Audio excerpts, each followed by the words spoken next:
But I'm here for one reason and one reason only. And that is that Michigan and America need 4 more years of President Donald Trump in the White House.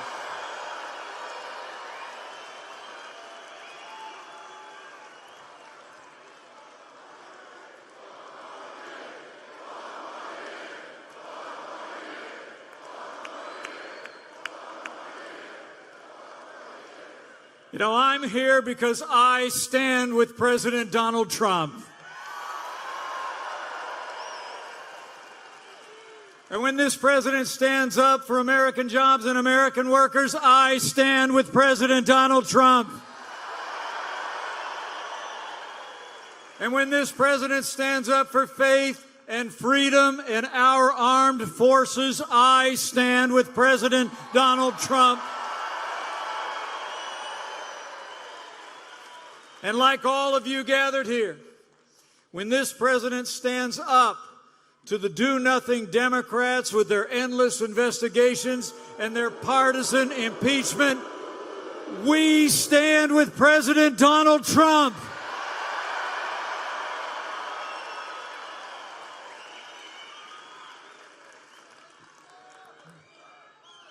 You know, what's going on in Washington, D.C. tonight is a disgrace. From day one of this administration, Democrats in Washington have been trying to overturn the results of the last election. And they're back at it tonight with this partisan impeachment vote. You know, the truth is, men and women, they're trying to impeach this president because they know they can't defeat this president.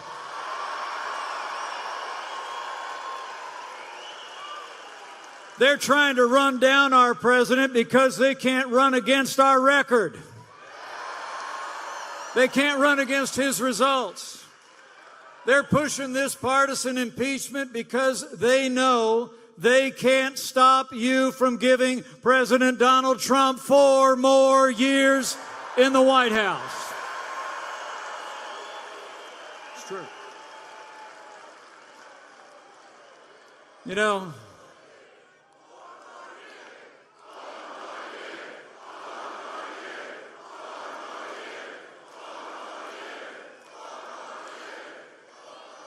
the president said yesterday, Democrats are desperate to distract from the extraordinary progress that we've made under his leadership in our economy, in our military, in our courts, and in jobs, jobs, jobs.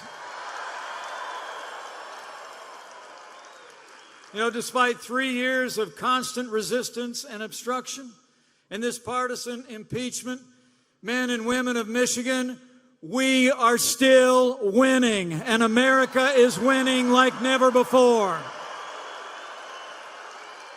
I mean, think about it. President Trump promised to rebuild our military. And this president signed the largest increases in our national defense since the days of Ronald Reagan. We secured more money for our military, a pay raise for our troops, and the United States Space Force is here.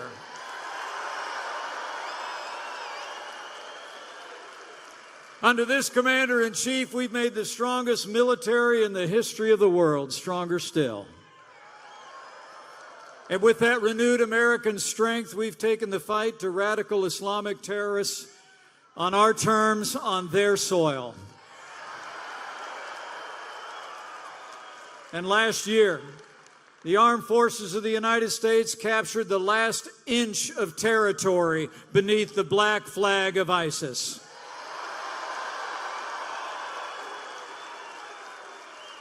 And as the world learned just a month and a half ago, U.S. Special Forces took out the leader of ISIS without one American casualty. Al-Baghdadi is gone. And Conan the hero dog is just fine.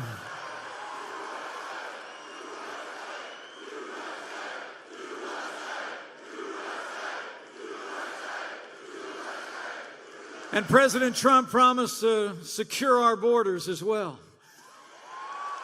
We've made historic investments in border security. Apprehensions on our southern border are down by 70%, and we've already started to build that wall.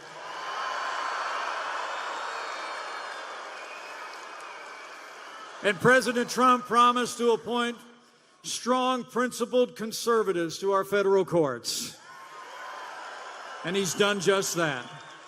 170 conservatives to our courts, all of whom will protect the God-given liberties enshrined in our Constitution, like the freedom of religion, the freedom of speech, and the Second Amendment right to keep and bear arms.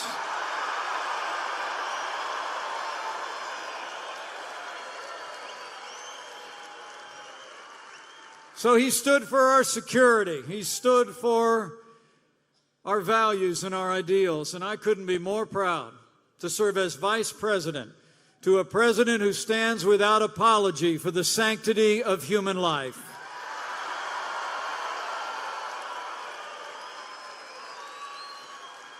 President Donald Trump has been delivering on a safer America, stronger foundation of our ideals and values. And he's been delivering on jobs, jobs, jobs.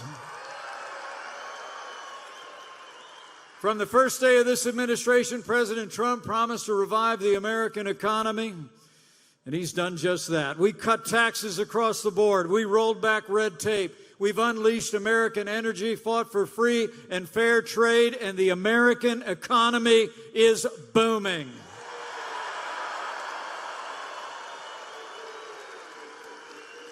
Since Election Day 2016, 7 million new jobs have been created all across this country.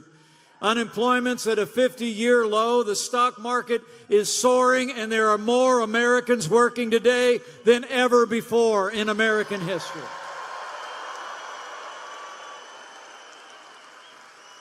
And this president has fought for free and fair trade that puts American jobs and American workers first. We've opened up markets around the world. We put China on notice that the era of economic surrender is over.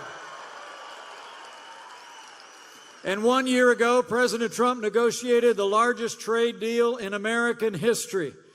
And Democrats in Congress finally agreed to pass the USMCA.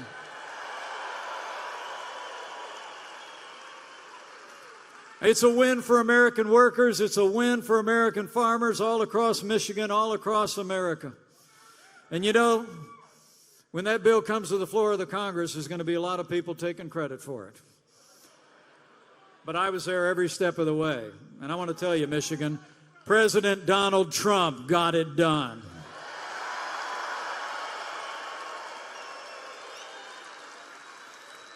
You know, thanks to the president's strong leadership and with the strong support of Michigan's leaders in Congress and all of you, we've made America great again in just 3 short years. But to keep America great, we need you to decide right here and right now that Michigan's going to vote for 4 more years of President Donald Trump in the White House.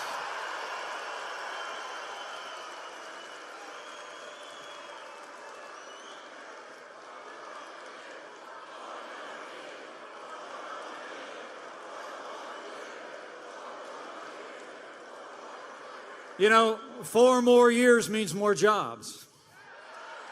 4 more years means more judges. 4 more years means more support for our troops. And it's going to take at least 4 more years to drain that swamp.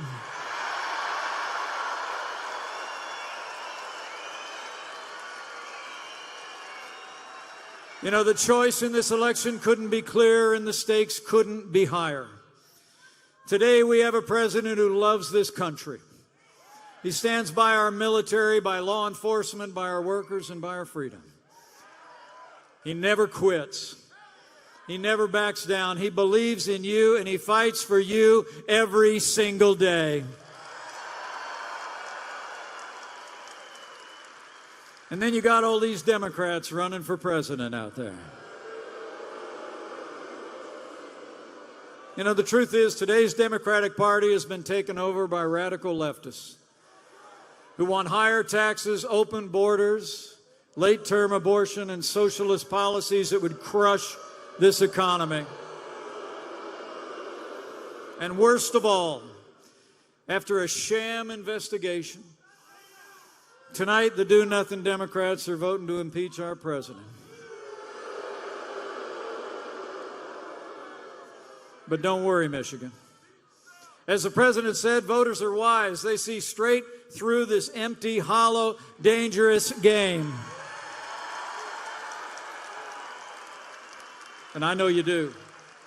Nancy Pelosi and the House Democrats are having their say tonight.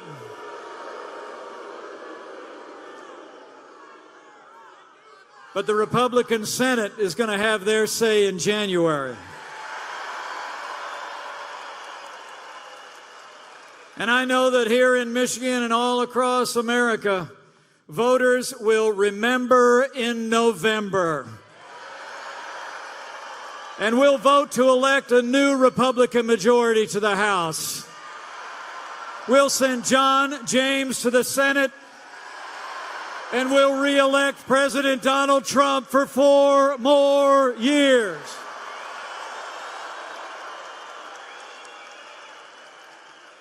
You know, despite 3 years of endless investigations and nonstop resistance, I can tell you firsthand, President Donald Trump has never stopped fighting to keep the promises that he made to the people of Michigan. And now, Michigan, it's our turn to fight for him. So we need you to bring it. Bring your enthusiasm, voice your support, tell your neighbors and friends that Michigan needs President Donald Trump in the White House for 4 more years, and we will get this done in November of 2020.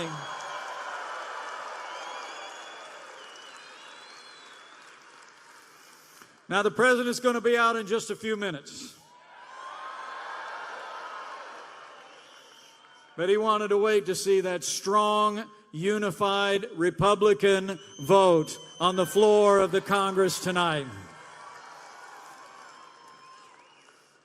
And I got to tell you, folks, I know when the president comes out here, he'll be just as encouraged as I am to see all of you. And I'm absolutely convinced, with your continued enthusiasm and support, with re-elected Republicans at every level across Michigan and across America, with President Donald Trump in the White House and John James in the United States Senate, and with God's help, we're going to make Michigan and America more prosperous than ever before. We're going to make Michigan and America safer than ever before. And together, we're going to keep on winning. And together, we will keep America great.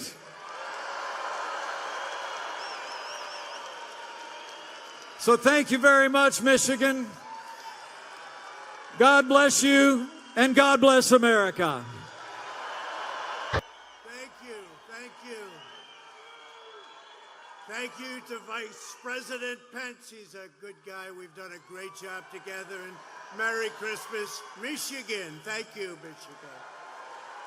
What a victory we had in Michigan. What a victory. Was that one of the greats? Was that the greatest evening? But I'm thrilled to be here with thousands of hardworking patriots as we celebrate the miracle of Christmas, the greatness of America, and the glory of God. Thank you very much. And did you notice that everybody is saying Merry Christmas again? Did you notice? Saying Merry Christmas, huh? I remember when I first started this beautiful trip, this beautiful journey, I just said to the First Lady, "You're so lucky I took you on this fantastic journey. It's so much fun. They want to impeach you. They want to do worse than that." By the way, it doesn't really feel like we're being impeached, do you? The country is doing better than ever before. We did nothing wrong. We did nothing wrong. And we have tremendous support in the Republican Party like we've never had before. Nobody's ever had this kind of support. But this sacred season, our country is thriving, and it's thriving truly like it has never happened before to the extent. What's happening now, and by the way, your state, because of us, not because of local government, but because of us, because of the job that we've done, because I understand she's not fixing those potholes. That's what the word is. It was all about roads, and they want to raise those gasoline taxes on you. We don't want to do that. But she's not fixing the potholes. But Michigan's had the best year it's ever had. Best year it's ever had. And that's because we have auto companies expanding and thriving, and they're coming in from Japan, and they're coming in from a lot of other places. Look what's happening. And you know, I don't know if you know this, but probably 10 years ago, I was honored. I was the Man of the Year by, I think, somebody, whoever. I was the Man of the Year in Michigan. Can you believe it? A long time. And that was long before I ever decided to do this. I was happy. I had a beautiful life. What the hell did I do this for? But look how we're doing. Do we love it? I love it. I love it. But anyway, I was the Man of the Year. And probably like close to 10 years ago, and I came to Michigan. He said, "You're still the Man of the Year." Thank you. Who said that? Thank you. So I came in, and I remember the speech so well. I said, "Why are you allowing them to steal your car companies? Why are you allowing them to go to Mexico and to go from China, where they come in from China, they build them in China, they sell them into our country with no tax, and you lose your jobs, you lose your factories, the companies leave, and you get nothing. Why are they allowed?" I asked that a long time ago, and we've stopped it. We've stopped it. You see that. And we just made the USMCA. We're getting rid of NAFTA, which I think is the worst trade deal ever. And it's very exciting. It's a great deal. It's a great deal. It's going to stop exactly what we were just talking about. It makes it very, very prohibitive. They can do it, but they got to pay a hell of a big price to do it. And history has proven that stops them. But we have a great USMCA that we negotiated with Mexico, with Canada. Now, from the standpoint of the farmers, you know what's going on. We had tremendous trade barriers in Canada. We had a tax on dairy products, 297% tariff. Nobody talked about it with Canada. And we had some really bad things with Mexico. We now have a wonderful deal. And if we didn't have a good deal, you know what I would have done? What? I would have put tariffs on both countries, and that would have been it. Right? And that would have been it. Unfortunately, the deal's been sitting with Nancy Pelosi for a long time. And what happened? And she had a lot of pressure, especially from manufacturing areas, farm areas, a lot of pressure to sign it. So here's what happens. So I get along with labor. You know, I had a lot of union labor vote for me. Tremendous amount of labor. In New York, where I come from, we have a lot of unions, and that's okay. That's fine. So we left a little stuff for the union because we figured to get it signed, we'll give a little bit, and we did it. And we have one great deal, and now you have the Democrats trying to take credit for this deal, and that's okay. Whatever it takes. For 7 months it sits. They don't do anything. We give, and by the way, I spoke to the unions the day before. I say, fellas, you got to get it done. And you know, and union labor loves me, and I love you too, sir. I love you too, sir. So we have a great deal with Mexico, with Canada, and it is true. I say it out loud because I say it to them right now. If they ever wanted to break the deal, that's okay. If somebody wants to break a deal with me, you always have to have an alternative, right? And this country, the deals we made, you know, we did a deal with South Korea that's great. We did a deal with Japan, $40 billion deal with Japan. And that was just a little piece of a deal, okay? That was a piece of a deal. And I said to Japan, look, you got to make this deal, or we're going to put a 20% tariff on the cars, and that's more money than anything we're talking about. So we have, that's all right. That's all right. That's all right.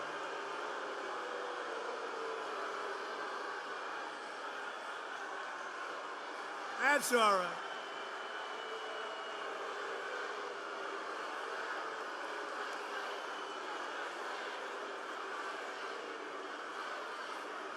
Now get her out.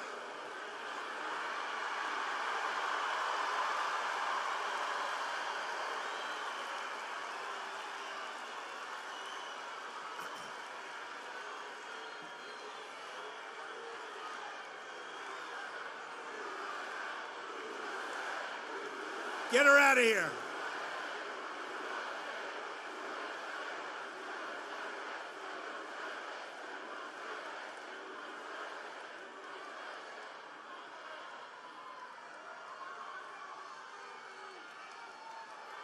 Oh, well,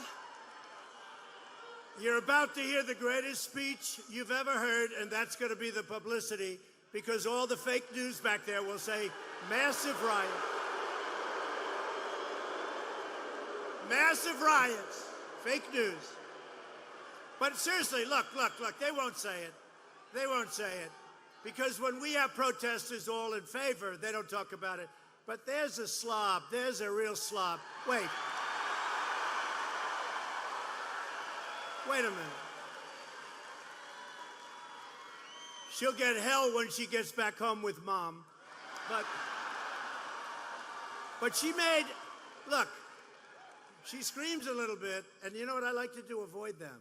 Because, you know, I'll tell you the big problem. I could hardly hear her. What happens is all of you people go crazy. Look. And the place, okay, so there's one disgusting person who made, who made I wouldn't say this, but made a horrible gesture with the wrong finger, right? Now, they won't say that, the fake news.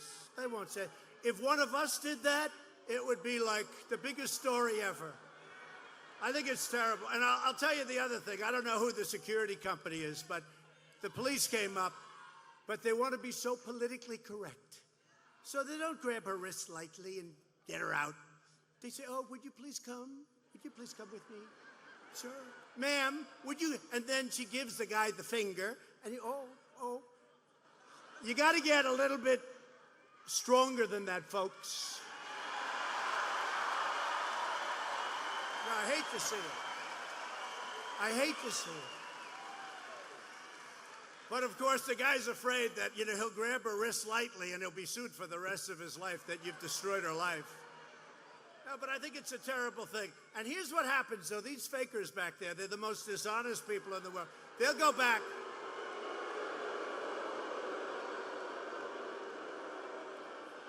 This is one person who made a horrible gesture only because the security man let her have so much time. And usually, I have to say, the police do an incredible job. It's incredible. They do it so quick. And they're going to make that like it was the biggest event, like, you know, so just forget it. We know what's going on. And that's the good thing with live television. Look at all that live television back there. So in addition to the USMCA, which is going to be great for the automobile business, should even be good for the cereal business, Battle Creek. Battle Creek. I've been eating Battle Creek cereals for a long time. Too much. They're still making great cereal, right? I hope. I know the area is doing good. But in addition, we made a great deal with China. And you know, China's paying us billions and billions of dollars a year. They never gave us 10 cents. They're giving us $1 billion. And we're leaving the 25% tariffs on $250 billion. They didn't mention that. we're leaving, we're making another group of tariffs, 7.5%. This gives us a lot of currency to do the phase 2 deal, which they want to start.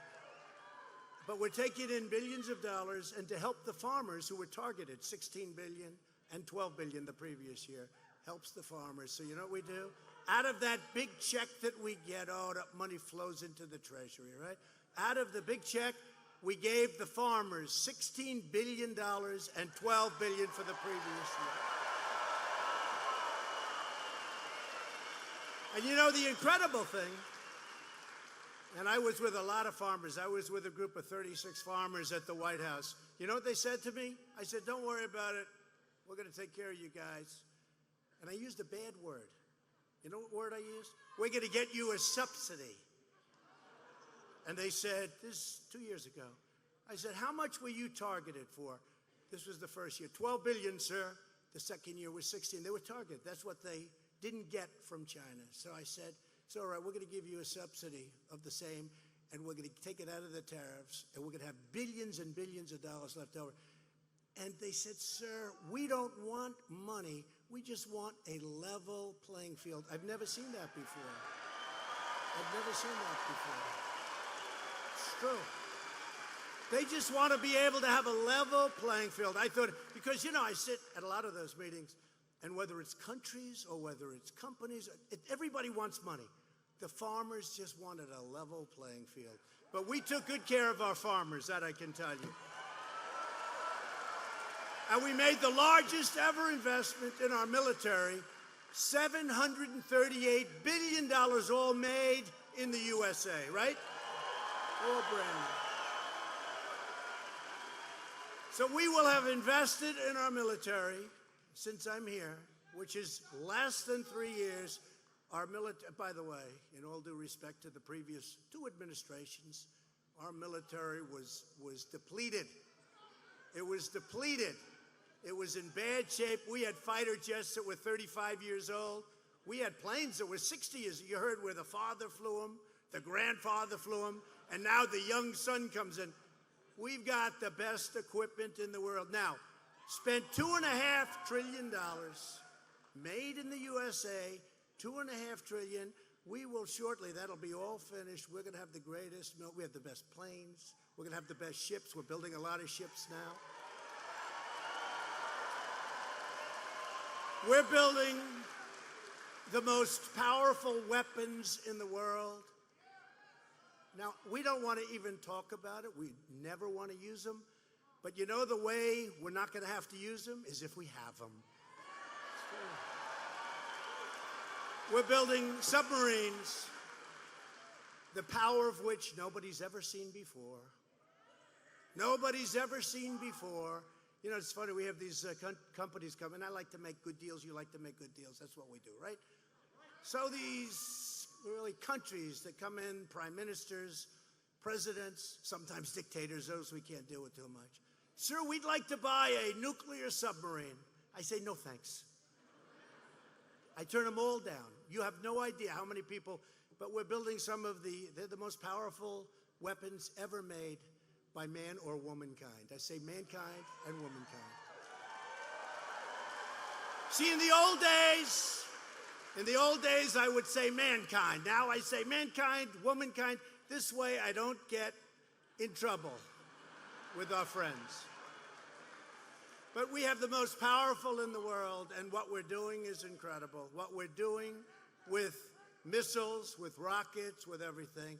And you know what? Again, we don't want to ever have to use it, but we will never have anything like what's mostly been built. We have the F-35. It's stealth. It's stealth. And I was at one of the areas where they're displaying it, and I went up to the pilots, and honestly, they're better looking than Tom Cruise, okay? Good movie. Good guy, too, by the way. The face is equal, maybe slightly better. The body's bigger and stronger. They can definitely, he goes like me now. They can definitely fight. They're the real deal. These guys are so good looking. I said, you could be a movie star. Go to Hollywood. No, sir, I like doing what I'm doing. So I said to these guys, you got to see, just like central casting, I said, fellas, how good is this plane? They said, sir, it's great. Why? Because the enemy can't see it. That helps. Stealth. It's actually called super stealth. So I said, you mean they can't see, so you shoot at them, but they can't? He said, they have no idea where we are, sir. I said, that sounds good to me. Nobody does it. Nobody can do it. We have the whole thing, and we've ordered a lot of those planes. We've ordered a lot of great stuff. And I won't tell you the story, but very early on, I thought we were going to have a problem someplace. And one of the generals came up to me and said, sir, don't go. Don't do it. Why? We don't have the ammunition. And I said two things. I never want to hear a president, right? We never want to have a president hear that again, nor do we want a president to have to go through the crap that we're going through right now. Those two things. But, you know, another thing we did, which to me is such an incredible thing to have done, it's such an honor. So our last U.S. Armed Forces, the last branch was the Air Force, right? That was many, many decades ago. We are now building, and we have now gotten funding for the 6th branch of the United States Armed Forces, the Space Force. The Space Force.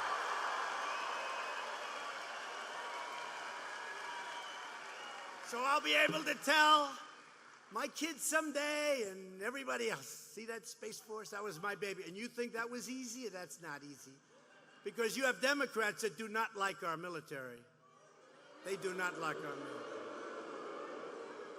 And we did something yesterday because for 3 years I would see people that run, incredible people, the heads of the historically black colleges and universities in the country.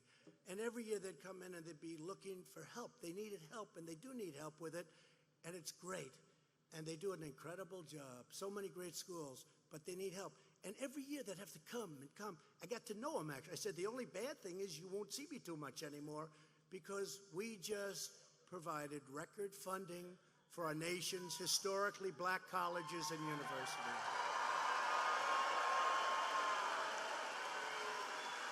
Right.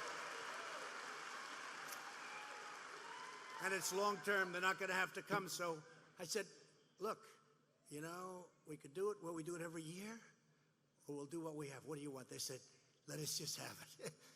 So we'll miss them, but they are great people. They've done an incredible job. And our extraordinary jobs boom, which created another 266,000 jobs last month. And then you add the undercount from the previous 2 months, you're close to 300,000 jobs.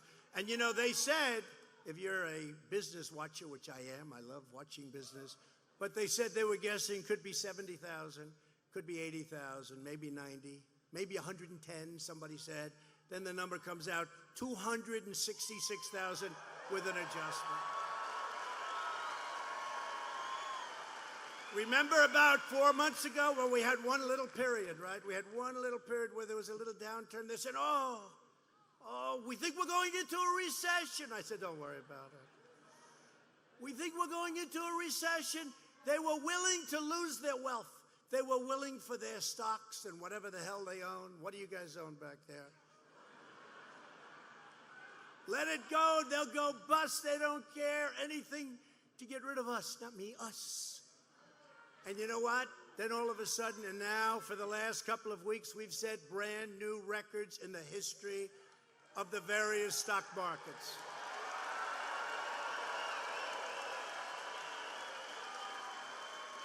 So as of yesterday, we've had 133 record days in the stock market now, and that's in less than 3 years. So when I see that, I don't care, because I'm not allowed to have stock. I can't have stock. They consider it a conflict of interest, and that I can't understand. I mean, I can't. But you know what? I'll tell you what I see tremendous job growth because we're setting records. But you know what I also see? The 401ks, where people are up 90%, they're up 97%, they're up 82%. I tell you the story all the time. I mean, I have people coming up to me. A man came up, a policeman. I've told the story, but I've had many, so many times. But this guy in particular, because it was early. And that was a year ago. That was a long time ago. Right now, it's much higher than that. But he said, sir, I want to thank you. My wife thinks I'm a loser. All my life, we never did well with the 401ks, with stocks. Everything I invested, I'm up 72%, sir. She thinks I'm a financial genius. She's so in love with me. She's so in love. She said, darling, I think you're one of the greatest investors. Why don't you do this professionally? And I don't even know what I'm doing, sir. I just have all these stocks. So I just want to tell you, I look at a 401k. Who has 401ks here, right? So that's what I see. I don't care about the rich ones. I care about everybody. I care about everybody, actually. So, Ford Motor Company just announced that it is investing $1.5 billion in 2 auto factories in the Detroit area, creating another 3,000 Michigan jobs.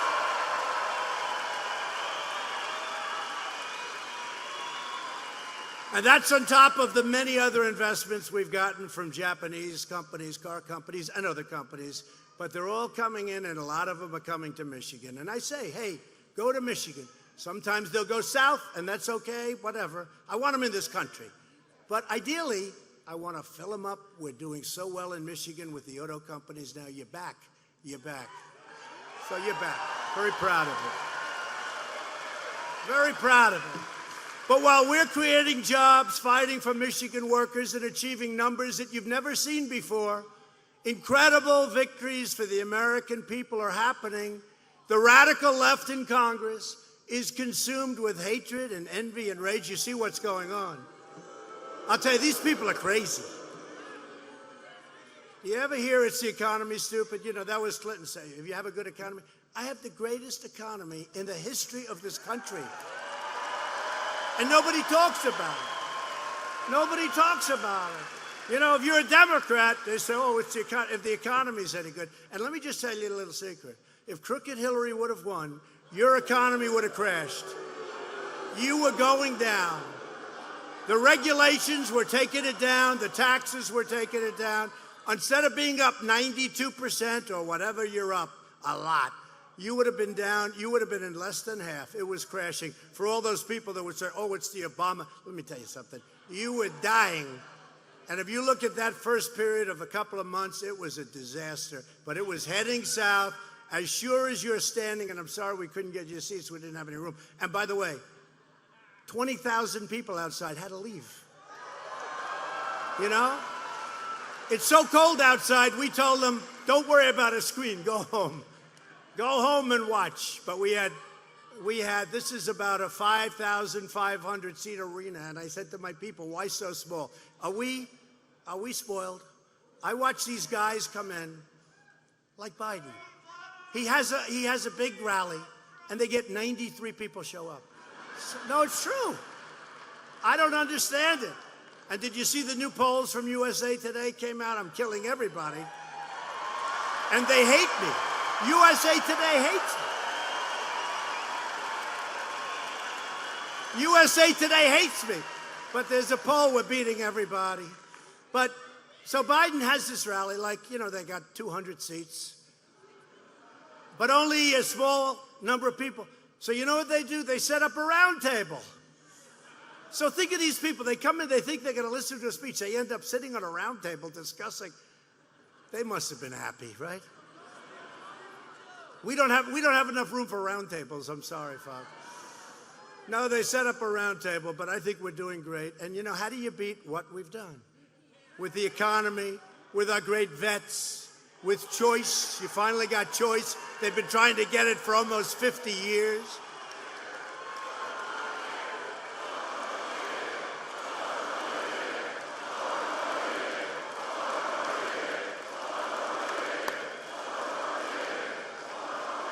See, these people back here, your seat or stand is better, right?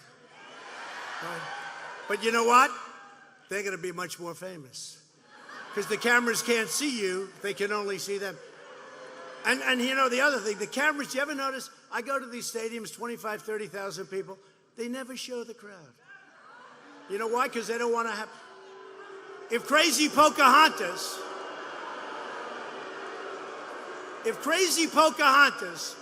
goes to the middle of Central Park or whatever park, she's in Manhattan, you got me, and people, I mean, I could have Barron Trump go into Central Park and he'd get a crowd that would be just as... He's 13. He'd get a bigger crowd. But if she has a crowd, oh, these crowds are so big. I've had crowds over the last couple of weeks. We went to different Pennsylvania, Florida. I mean, thousands and thousands of people can't get into these, you know, NBA arenas, right? Big arenas. And we set records at everyone because we used the floor. Thank you, I appreciate it. But we used the floor, right? The basketball court. So we set records at every arena. They never even mention the crowds. They never mention the crowds. It's sort of amazing. You know what? I don't think we've ever had an empty seat. From the time I came down the escalator, that's a long time ago, I don't think we've ever had an empty seat.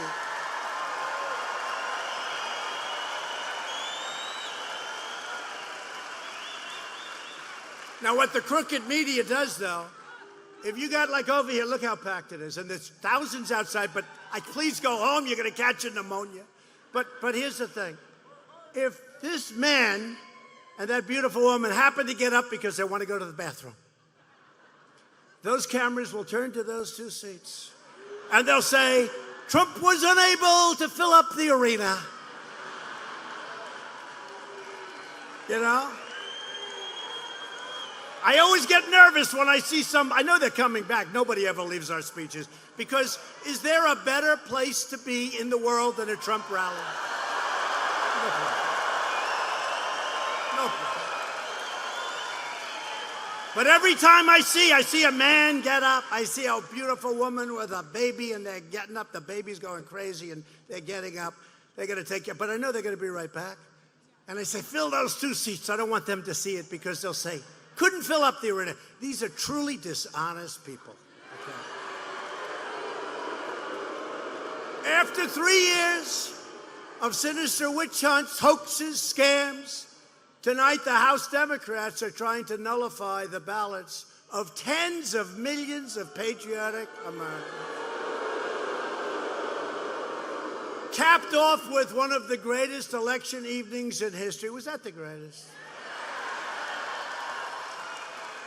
Remember when they all said, no, you can't win Michigan, you can't. And then I did one in Grand Rapids, right? Grand Rapids. And we had 32,000 people that night. It was 1 o'clock in the morning. That means it was election day when I started speaking. Hillary, Barack Obama, Michelle Obama, and Bill Clinton, they did an emergency trip. They did an emergency trip to Michigan at 6 o'clock. They got here at prime time. They started to speak. She had 500 people. I got here at 1 o'clock in the morning the next day, which is now election day. How many people were there? 32,000. 32,000 people outside, inside. It was the last speech in Michigan. And they said, well, sir, it's very hard to win Michigan. I said, why would it be hard? Here's the beautiful thing. Everything I told you, I've done, but much more so. I said I was going to bring car companies back. I said I was going to bring in. I just hope you people know that. I just hope you know it. But I'll never forget that night. And, you know, in all fairness to Bill Clinton, you know, he used to be a friend of mine until I ran for office. I like him. But he told, you know, the way they tried to shut him out, right? Because he's a pro. He's an instinct guy, right? He's instinct. He doesn't need polling companies and all. Who the hell wants him? You know, if you want a polling company, pick up the newspaper. The problem is the newspaper polls are more fake than the news they write. They write fake polls. It's true. They write fake polls. You call them suppression polls. You read them and you get depressed because it looks like you're doing badly. They do that I think it's almost worse than what they write, and you can't get much worse than what they write. So what happens is Bill Clinton said to Crooked Hillary, his very dishonest wife, said, Crooked Hillary, do you think he calls her Crooked Hillary? He might.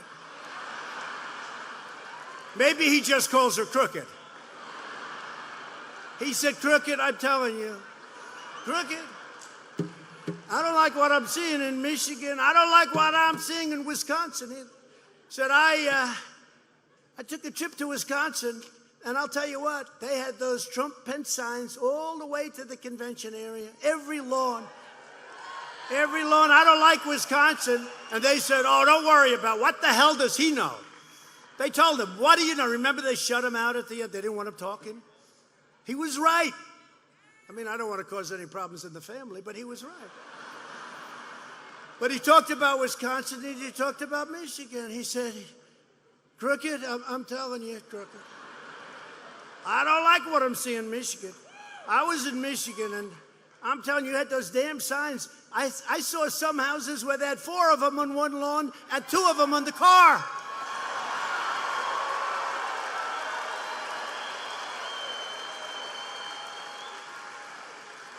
And he said, you horrible human being, you better start listening to me because you're going to get your ass whooped. And you know what happened? You know what happened? She didn't listen, fortunately. And she didn't come to Michigan enough. And she didn't come to Wisconsin, I think, at all, right? Because her polling data looked good. It looked good to me, too. Every time I went there, we had these crowds. So we won Wisconsin. We won Michigan. And the great Ronna McDaniel. Where is Ronna? Where's Ronna? Ronna. She was so horrible. I didn't know her. Ronna McDaniel. And she was so aggressive. She kept calling and said, could you please come out to Michigan? I said, who the hell are you? And I said, what do you mean, another trip? So anyway, we had these big crowds. I made it again. Then finally I said, 2 weeks out, I said, Ronna, no more. We're going to win it or we're not. No, okay, I promise. 2 days later, I get a call. Sir, could you please come out to Michigan one more time?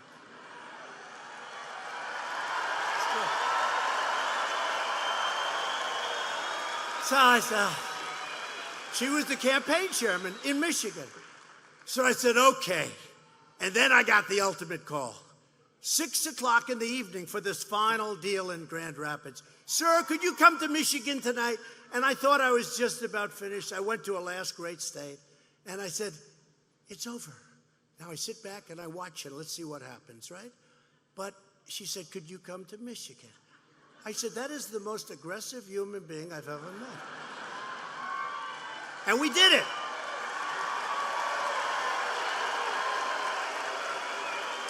And we won Michigan. And the word is that we're much higher right now in the polls than we were ever in 2016 in Michigan. You better remember when you walk into, it's November 3rd this time. November 3rd. By the way, though, that evening, that incredible evening in November, right? One of the biggest nights in the history of television. You never hear them say it, so I might as well. That election, and my debates, you see their debates are dying. Who wants to watch Buttigieg? Buttigieg. You know that you pronounce it, they say, I heard some guy saying, no, because it's an unpronounceable name. That's why they call him Mayor Pete, right? Mayor Pete. Mayor Pete. Mayor Pete! I've had you up to here, Mayor Pete. No, Buttigieg is leading. How does no, you say it this way. You say it, they call him Mayor Pete because nobody can pronounce his last name. That's the only, people think it's such. By the way, you know what? I'm not going to say bad things about him. You know what? I'd love him to win. I thought I knocked off Pocahontas. I did it a year too early. A year too early. I give her credit. She then started to come back. I don't think she's going to make it, though. She's gasping. She's gasping for air. But I saw them pronouncing Buttigieg. And they said, here's what you do. Boot, edge, edge. Say edge like the edge of a building. Edge, edge. Boot, edge, edge. Alfred E. Newman. You got to be older to know what that means. But congressional Democrats are directly attacking 2.3 million Michigan voters who rose up in 2016, won the state, and now the Democrats are very upset. They want to get Michigan back. They just don't know how to do it because they didn't do a thing for Michigan. They didn't do anything for Michigan. You just lost. All they did was take away your companies and let them go to Mexico and other places. You know, I don't know if you know it, Mexico has 32% of your car business. You know that, right? Not because of me. They're not moving. But Mexico has 32% of our car business moved to Mexico. Can you believe this? Before I got there. But that's what I used to talk about. I said when I was honored that night, I said, how do you let this happen? How do you let all these companies leave? It used to go, it's probably maybe the single biggest reason I ran for president. It might be the single, and I had a lot of them. Immigration, I had a lot of them, but that may be the single biggest. With today's illegal, unconstitutional, and partisan impeachment, the do-nothing Democrats, and they are do-nothing, all they want to do is focus on this, what they could be doing, are declaring their deep hatred and disdain for the American voter. This lawless partisan impeachment is a political suicide march for the Democrat Party. Have you seen my polls in the last 4 weeks? It's crazy. You know why? Because people, you know, we have an election right down the road. I announced 3 months ago that I'm running, right? I'll give you a little clue. I announced because I figured once I announced they'd never impeach, nobody would be so stupid. But they've been trying to impeach me from day one. They've been trying to impeach me from before I ran, okay? Because if you remember, when I ran, I went immediately to number one, never came off number one. We had center stage from day one in the debates. So we had, I don't know, 14, 15 debates. We had a total of 18, actually. People forgot there was one that they never talk about, but that's okay. But we had 18 people, and I was center stage. And I said, wait a minute, this is no good. I want odd numbers. Because if you're center stage, if you have a 10, that means 2 people are in the middle. So I said, make it 11 or make it 9, okay? Or I'm not showing up. And generally they did it. Because we were way ahead from the beginning, but I made a lot of great friends out of that group, and many of them are good friends today, although you wouldn't know it based on they say that was the meanest. That was a pretty mean primary, you gotta say. Wasn't that fun? Through their, I liked it, through their depraved actions today, crazy Nancy Pelosi's House Democrats have branded themselves with an eternal mark of shame, and it really is, it's a disgrace. Democrat lawmakers do not believe you have the right to select your own president. They think that the Washington swamp, which we believe it or not, it ain't easy because they got so much stacked, including these guys. You know what? These guys are a part of the Democrat Party. They are a part of it. You might as well call them Democrats. No, the media, look, I know. You know, it's hard for somebody to know if you're not the subject, because how do you know the New York Times is totally dishonest, or the Washington Post, or ABC is so bad, CBS so bad, NBC, I made a lot of money for NBC with The Apprentice, right? A lot of money, a lot. Plus we had the #1 show a lot, and they had nothing in the top 10 except a thing called The Apprentice. And they treat me so bad. I brilliantly said, well, one group I know will treat me well, NBC. I call it Comcast. You know, it's owned by Comcast. They're just as bad as CNN, and they're just as bad as MSNBC. And by the way, CNN and MSNBC, their ratings are down the tubes. It's great. I love it. I love it. But they think the Washington swamp should be able to veto the results of an election. That's what they think. There's never been a time like this. Think of it. You have the greatest economy in the history of the world. Other countries come to see me, all of their leaders, and they say, sir, first thing, sir, congratulations on your economy. We're trying to do the same thing. Congratulations, sir. And these guys don't like talking about it. And if they do, they say, Obama did it. Oh, Obama. Obama. Remember, Obama said, you will never be president. He will never be president. Then remember, he said, I will consider it a personal affront if you allow him to be president. And then I became president. He wasn't so happy. And in all fairness, he campaigned harder than crooked Hillary because he had more strength. I mean, I go to these places, you know, Secret Service. They take me. I haven't seen a lobby in 3 years. It's true.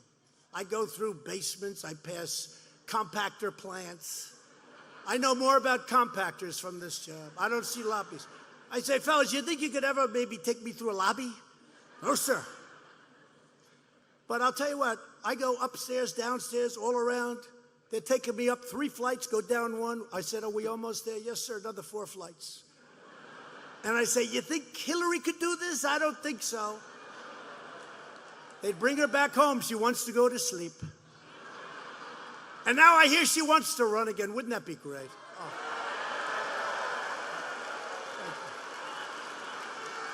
Thank you. Oh, would we love that? You think the Democrats are screwed up? Wait till that happens. Wouldn't that be? Oh, there's my guy.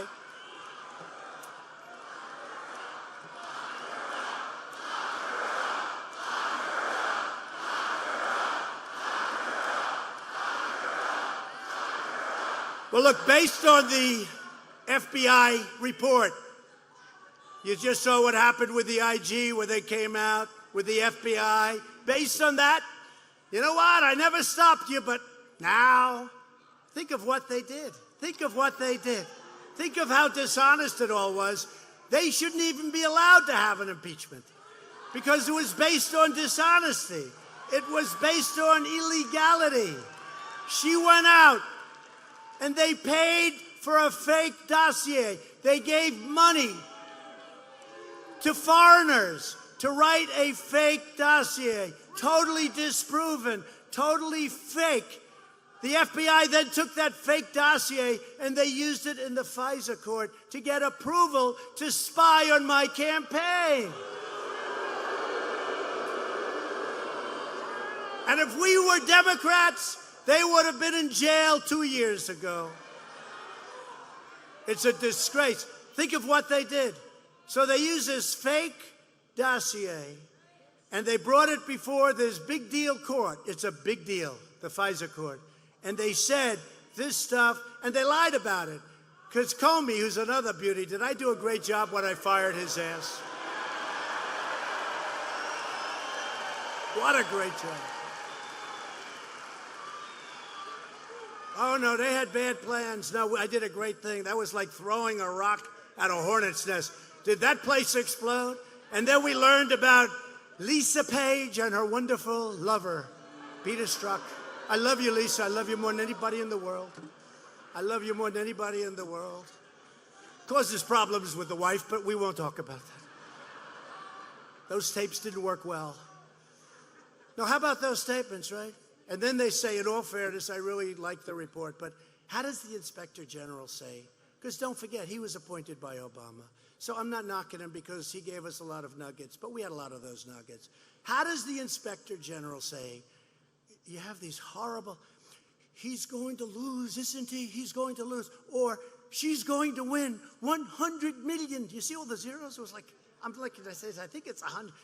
He's going to lose 100-1, isn't he, Peter? I love you so much, Peter. I've never loved anyone like you. He's going to lose 100 million to 1, Peter, right? That's right. He's going to lose 100 million to 1. But there's no bias. How about the insurance policy? To me, the greatest. Just in case she loses, we have an insurance policy. We're in the insurance policy right now, folks. We've been in it for 3 years. That's what they meant. I mean, the insurance policy is on an artificial respirator because we're doing awfully well. And I'll tell you something. Rush Limbaugh said it. Sean Hannity said it. Laura Ingraham said it. Tucker said it. Ainsley said it. But a lot of people have said it. They said there's nobody in the world that could have handled that stuff that happened and still created one of the greatest economies and done more than any other president ever before in the first 3 years. I understand that. I understand that, but it's my life. Very unfair to my family. I have to say this. Very, very unfair to my family. What they put my family through is a disgrace. Me, it's my life. It's fine, I do. But you know what? What they put my family through is a disgrace, and they ought to be ashamed, and we should get apologies all over the place. So yesterday I sent Pelosi a letter denouncing and condemning her party's outrageous abuse of power. That's what it is. They have nothing. They're the ones that should be impeached, every one of them.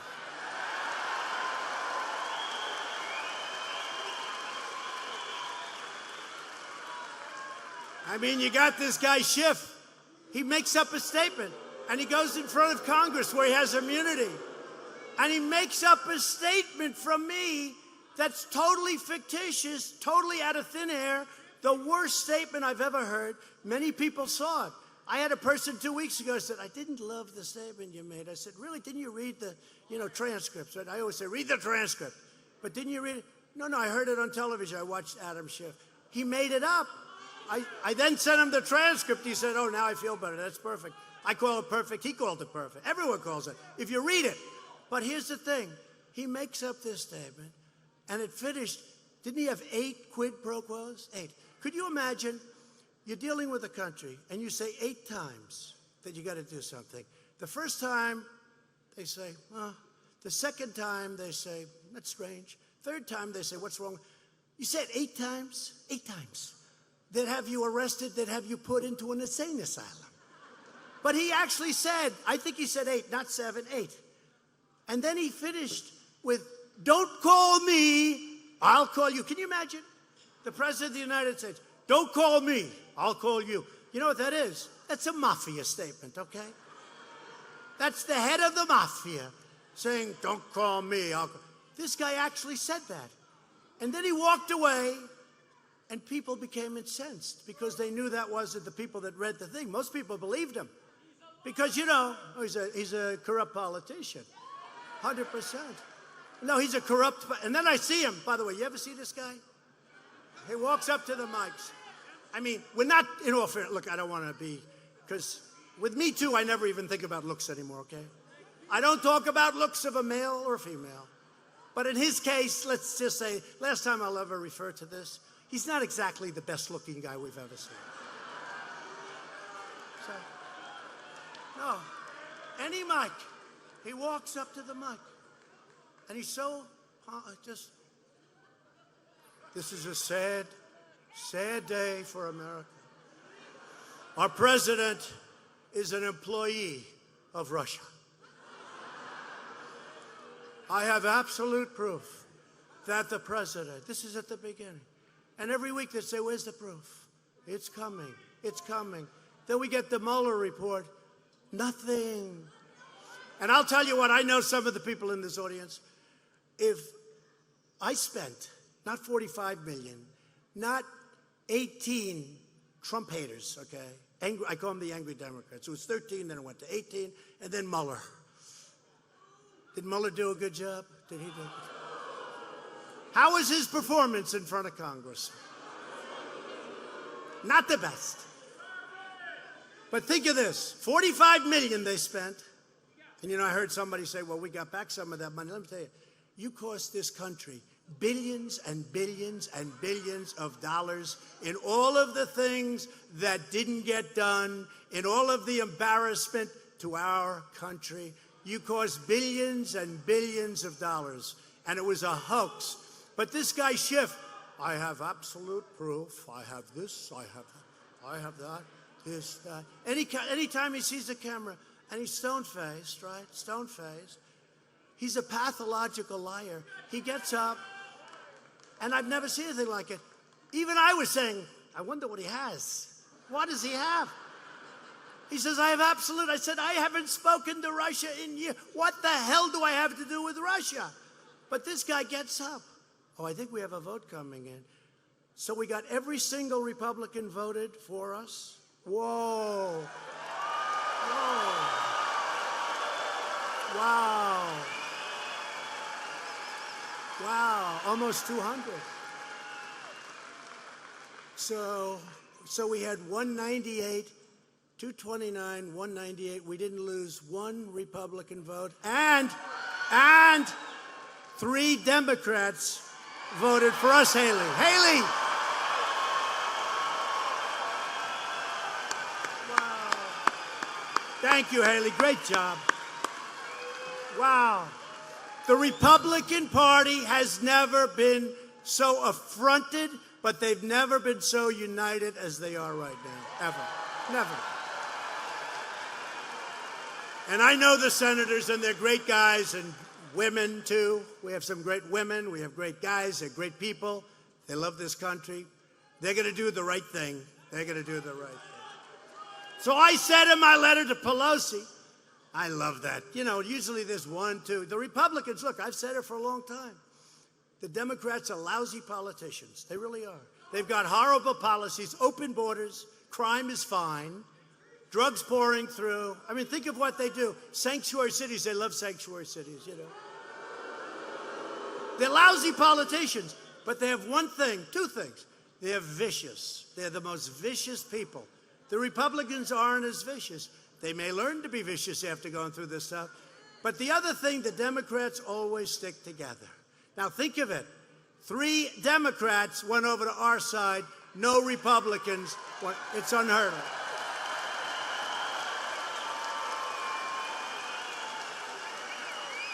And by the way, this is for 100 years. I'm not just talking about this little point in time. The Republicans are known as it's always harder to stick together.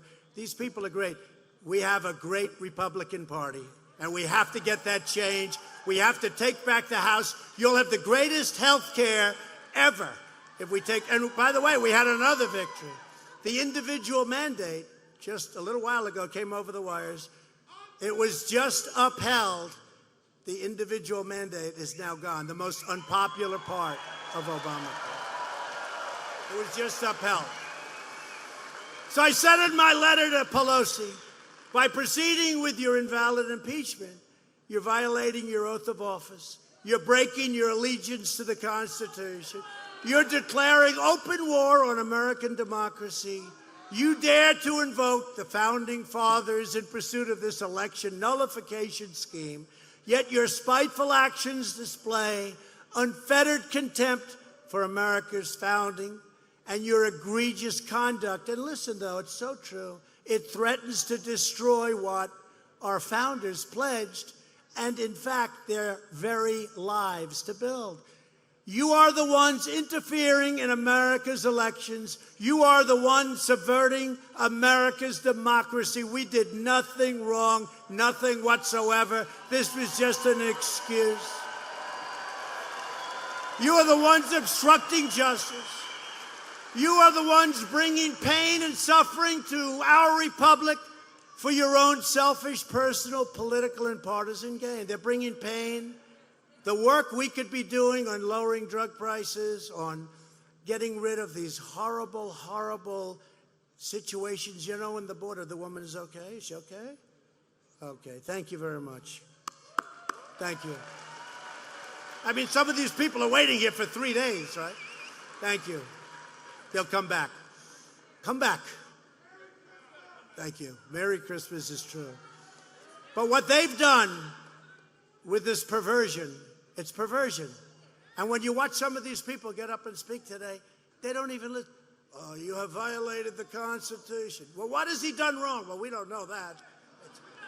They don't even have any crime. This is the first impeachment where there's no crime. I say, tell me what I did, please.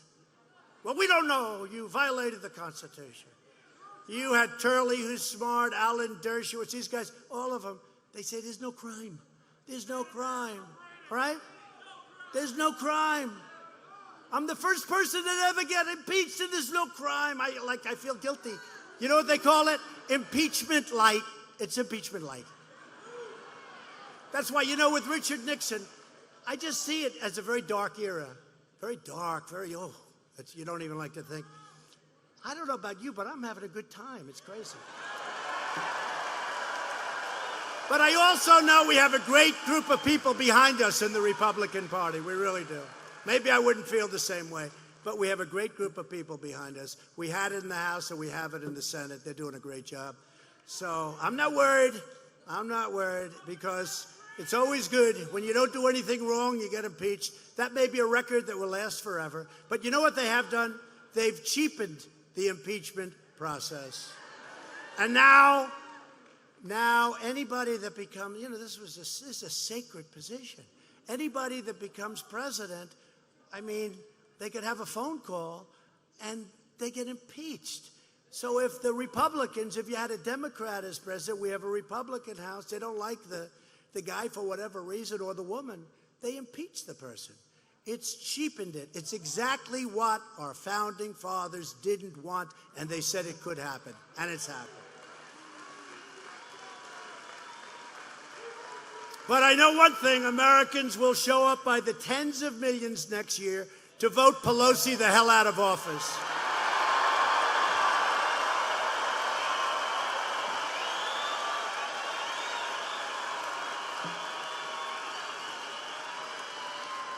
But it's so disappointing.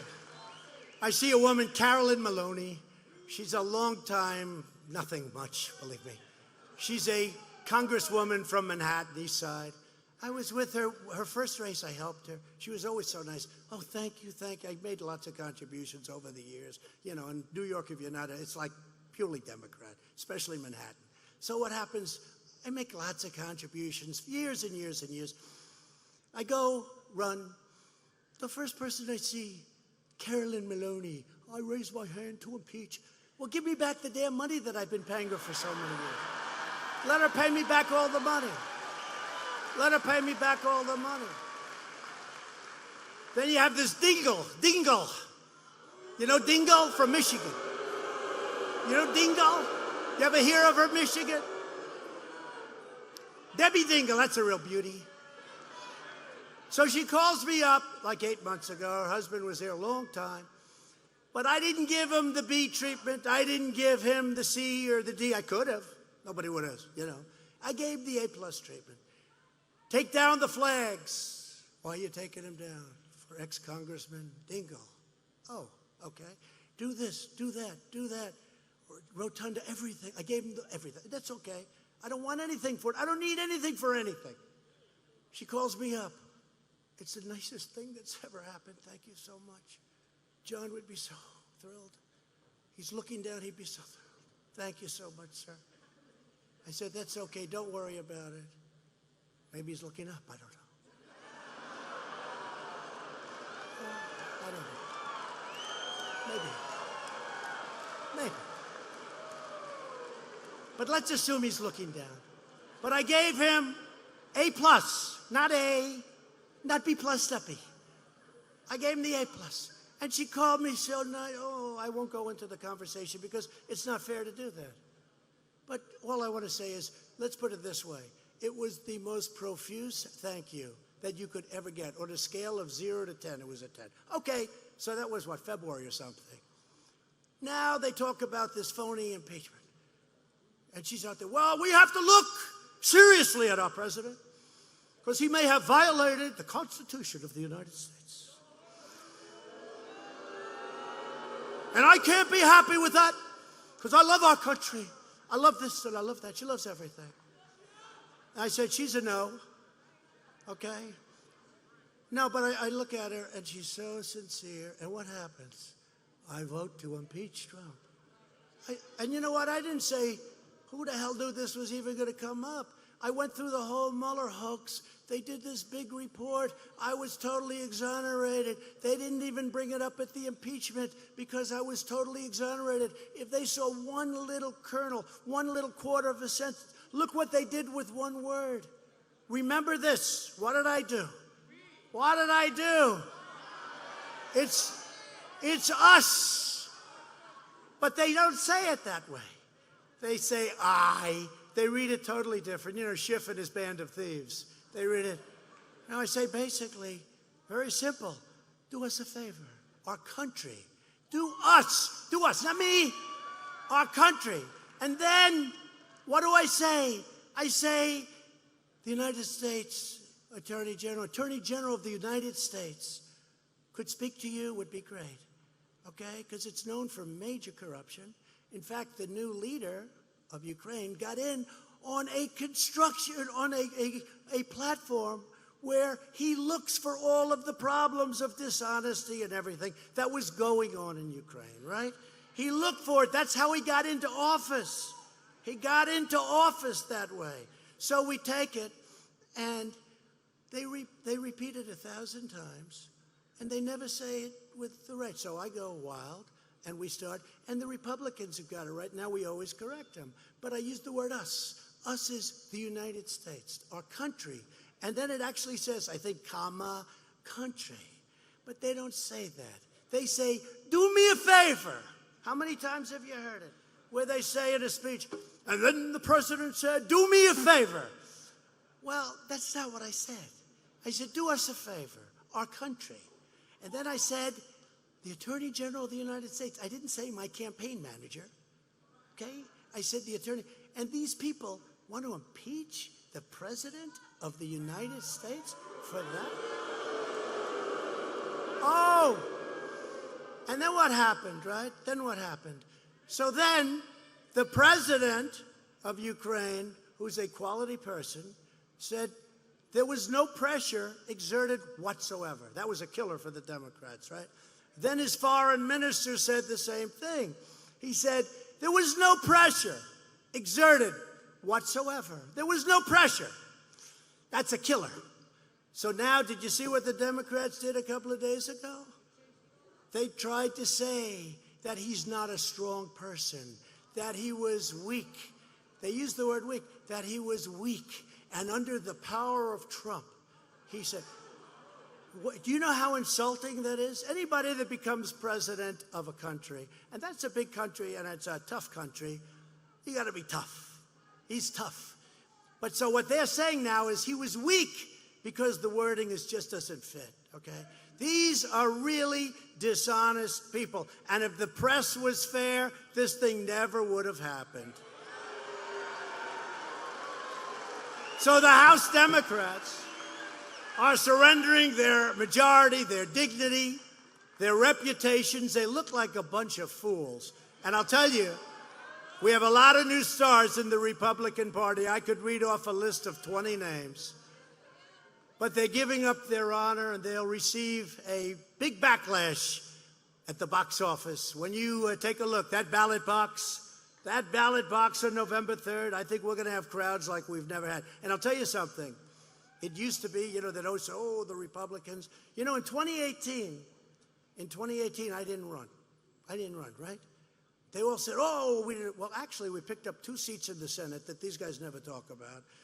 We just approved 171 Supreme Court justices, federal court justices. 171 federal justices, including courts of appeal. 171 will be up probably by the end of the year to 182. And for that, I thank President Obama. He gave me 142 openings. He gave me 142.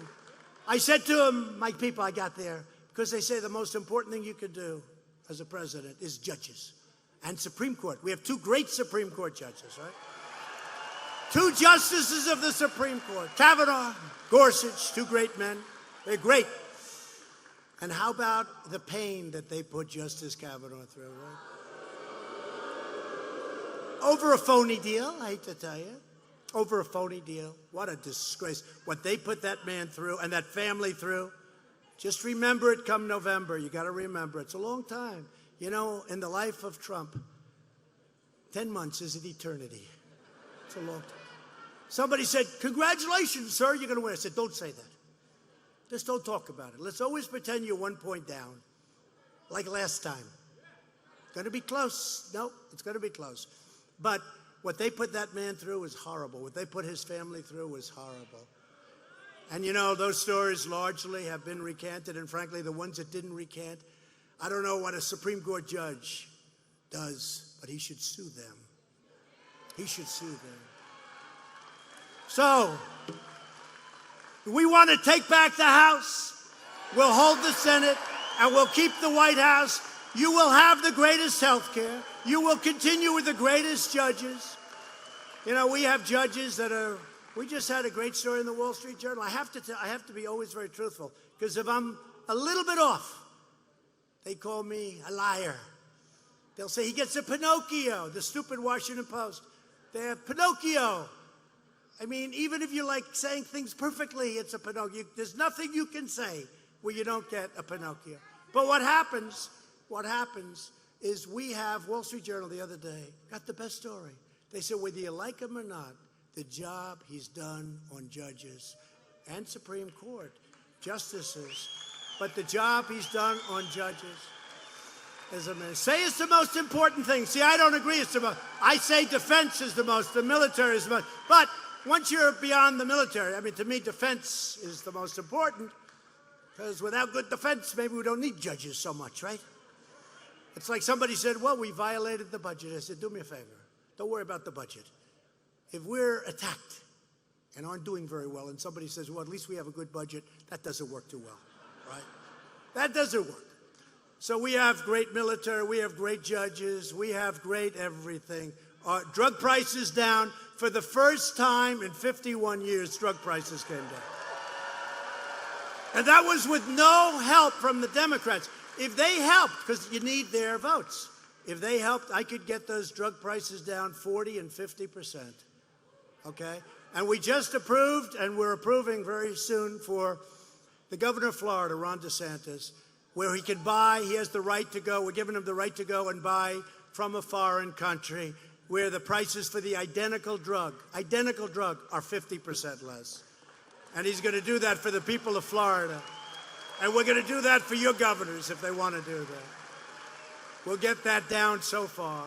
Everyone in America can see straight through the Washington Democrats' phony, dangerous charade. Schiff makes up so many things. Pelosi makes it up, and she backs him up. I saw her on a television show. And George Stephanopoulos, that's another beauty. He said, even he said, he was defending me. I couldn't believe it. He made the statement. But you know, he lied on that. He made up the statement. No, he didn't. So that means Nancy Pelosi said no, the statement that he made up.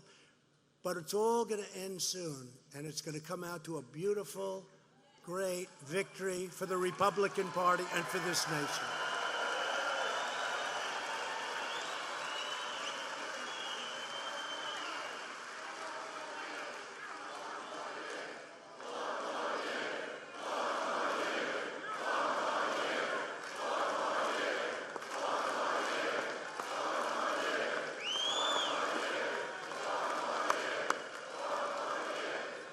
Thank you very much. So that's it. We have the greatest country. We've turned around a ship. We need 4 more years. If we don't have it, now if you want to drive them crazy, we had one group in Pennsylvania. Some guy started screaming, 16 more years, 16. They went crazy. And you know what they don't understand? When I do get out, they're all going to go out of business. They're making more money than they've ever made. That crazy New York Times, one of the worst newspapers in the world, one of the most dishonest newspapers in the history of the world, totally phony. They came out with a story where it was a great headline for me. And the people that read it, the super radical left, they called and complained so much that they changed the headline and took it from positive to negative on a good story. Can you believe it? No, they're among the most dishonest people. But I'll never forget, before I took that great escalator ride down with our First Lady's doing a great job. Great job. I said, First Lady, you're so lucky I took you on this journey. This wonderful, beautiful journey. And it is. You know why it's a wonderful, beautiful journey? Because look at what we're accomplishing is unbelievable. It's unprecedented. It is unprecedented what we're accomplishing. We're so lucky. I say it to all my people. I have great people in the back. I say, you folks are so lucky I took you on this. You could be home right now relaxing. But I'd rather be here, frankly, than any place. These rallies are great. They're inspiring. You are inspiring. And you know, it's funny. We're not even into election season. You know, it's a long way away. We're not even in it. And yet, I think the enthusiasm right now is greater than it was even before the 2016 election. Does that make any sense? I think a lot of it has to do with the witch hunt. A lot of it has to do with the phony witch hunt because you're smart people. You know, you're the elite. They're not the elite. You're the elite. You're the elite. You do better than they do. They talk about, I told you hate it. Well, the elite. Oh, really? I went to better schools. Many of you went to better schools. We won't talk about homes, even though your homes are nicer. We won't talk about jobs. You see the jobs reports. You see what's happening. Do you see where wages are going up? You know, when I first started, when I was here, one of my first speeches, I was talking that people made more money. That was 4 years ago, so it was 20 years before that. That's 24, 25 years ago. They made more money 24 years ago than they were making when I got elected president. And they worked one job versus 2 or 3 jobs. Now it's going up beautifully, and we want that. The salaries. And you know, the #1 group of people that are going up is the blue-collar worker. It's percentage the best. The blue-collar worker. They had 2 and 3 jobs. The blue-collar worker is going up the most. Anyway, so, and you know what else the thing I'm happiest about? African-American unemployment, the lowest in the history of our country. African-American. Remember I used to say, you remember, look at you. Are you the greatest guy? Everyone thinks, do I pay? I'm telling you, I have a group of African-American guys and gals, by the way, that follow me around, and they think I pay them, and I don't. I love them. They love me. They come. How many rallies have you come to? A lot. They're great people, just great. Thank you.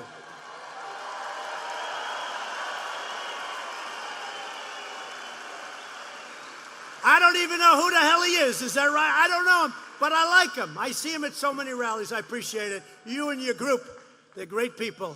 Thank you. So you're obviously doing well if you can travel around like that, right? He knows.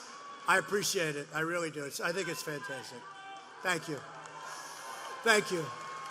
But think of this. African-American unemployment is the lowest it's ever been in the history of our country. Their poverty levels at a horrible poverty level in the negative sense. Now their poverty levels are the best they've ever been in the history of our country. Same with Hispanic Americans. The best unemployment numbers and employment numbers. And the same with Asians. The best unemployment. And women, I'm sorry, 71 years. Best in 71 years. I've let the women down. But I think within another couple of months, you'll be historical. So only 71 years. The best in 71 years. But what we're doing has been an incredible thing. It's an incredible thing. And when I'm on the debate stage with one of these characters, and they try and say negative stuff, and I'll just say, well, here's the story. In the history of our country, this group's doing the best, and that group's doing the best, and the women are doing the best, and everybody's doing, and frankly, you know what it is? The whole country's doing the best, okay? The whole country's doing the best. So we have records on everything, and yet they're trying to And they really are. They've never said anything like it. They're accusing me, really, of doing what Joe Biden admitted what he did. How about this? They protect him. Did you see the crummy debate? Those debates are so boring. They're dying in the ratings. They're dying. They're dying. While it's totally unsupported. What's unsupported? He's on tape saying that he's holding back $1 billion from Ukraine unless you change the prosecutor. While this, how about that question? I won't say who answered because, I actually used to like the guy. He was a nice guy to me, but now I don't like him so much, but that's okay. But he goes, well, it's totally unsubstantiated. And while we beg your mercy that we're asking you even to bring up this question. But President Trump said you refused to give $1 billion of taxpayer money to Ukraine unless they get the prosecutor to stop looking at your son and your son's company. And Sleepy Joe gives a sleepy answer. And that's the end of it. That's it. And then whenever I bring it up, do you ever notice they always use, well, these charges are totally unsubstantiated. He's on tape. If that were me, it's the electric chair. They would bring the electric chair back. Now the guy's on tape, and they always say it's unsubstantiated. It is not supported by fact. One of them the other day, they finally changed the word. It is not supported by fact. No, it's supported by tape. No, it's unbelievable. In many ways, I'd like to have him win. Because number one, he's going to have to eventually answer that question. And she said he doesn't know where he is. That's the other problem. Now, I've been doing this for a long time. And I have much bigger crowds than anybody's ever had in history. By the way, do you know what? I say it against the fake news. Because you know what they're going to say? Every stadium is packed. I give my people one instruction. Get the largest stadium you can get. Now, that's why I was a little surprised. But in Battle Creek, you don't have that many, right? Not too many stadiums. But I wanted to be here. You know why I wanted to be here? First of all, the crowd is incredible. The crowd outside. But let me tell you. No, you know why I wanted to be here? Because we have a lot of choices. But I wanted to be here because this area supported me so overwhelmingly. And I said I want to be there. Pretty simple. Pretty simple. Pretty simple. I wanted to be here for that reason, and I just want to say thank you, because I'll tell you what, you came in. I don't know, I didn't get 100%, but we got a damn good percentage, right? We got a damn good percentage. So it's really thrilling to be here. But we're joined tonight by many terrific Republican leaders. Your Michigan House Speaker, Lee Chatfield. Where's Lee? Lee, come up if you want. Come on, what the hell? We have nothing else to do. Should we get him up? Yes. Come up, Lee. Come up, Lee. Get up here. Come on up, Lee. Republican Party Chairwoman Ronna McDaniel, who I spoke to. And the bottom line on the end of her story. So when I won, I said, who's going to head up the RNC? I said, I got to get that woman from Michigan. Remember, they were all saying you can't win Michigan. Now we're going to win it by so much. You better remember all those. Every time a car plant opens, please think about Trump. Come on up here, Lee. Michigan GOP Chairwoman Laura Cox. Thank you. Thank you, Mr. President. Thank you. Hate to tell you, but all your congressmen are, you know where they are right now. Your congressmen, all of your congresspeople, men, wonderful people, they're at a place called Congress right now. They're doing an unbelievable job of supporting your president and supporting you. So they had a choice. Sir, should we leave and be there? I said, don't leave. Stay right where you are. That's why we got that vote. That's our vote, right, Lee? The chairman of the Women's Workers and Workers for Trump and a proud union auto worker, Terry Bowman, who's been so terrific. Thank you, Terry. Come on up. And while Democrats are obsessed with impeachment, we're focused on jobs, jobs, jobs. This group, local leaders, and all you Washington folks, they're right where they have to be in Washington tonight. Thank you.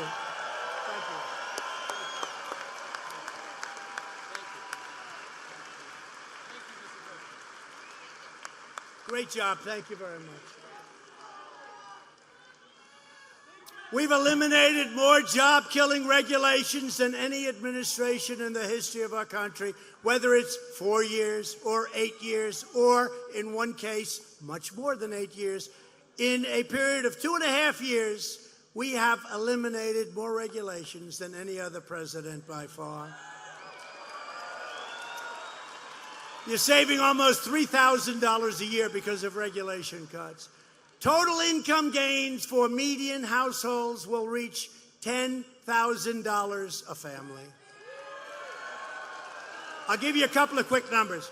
So under President Bush, for 8 years, you saved $450, meaning you took in $450. Okay, fine.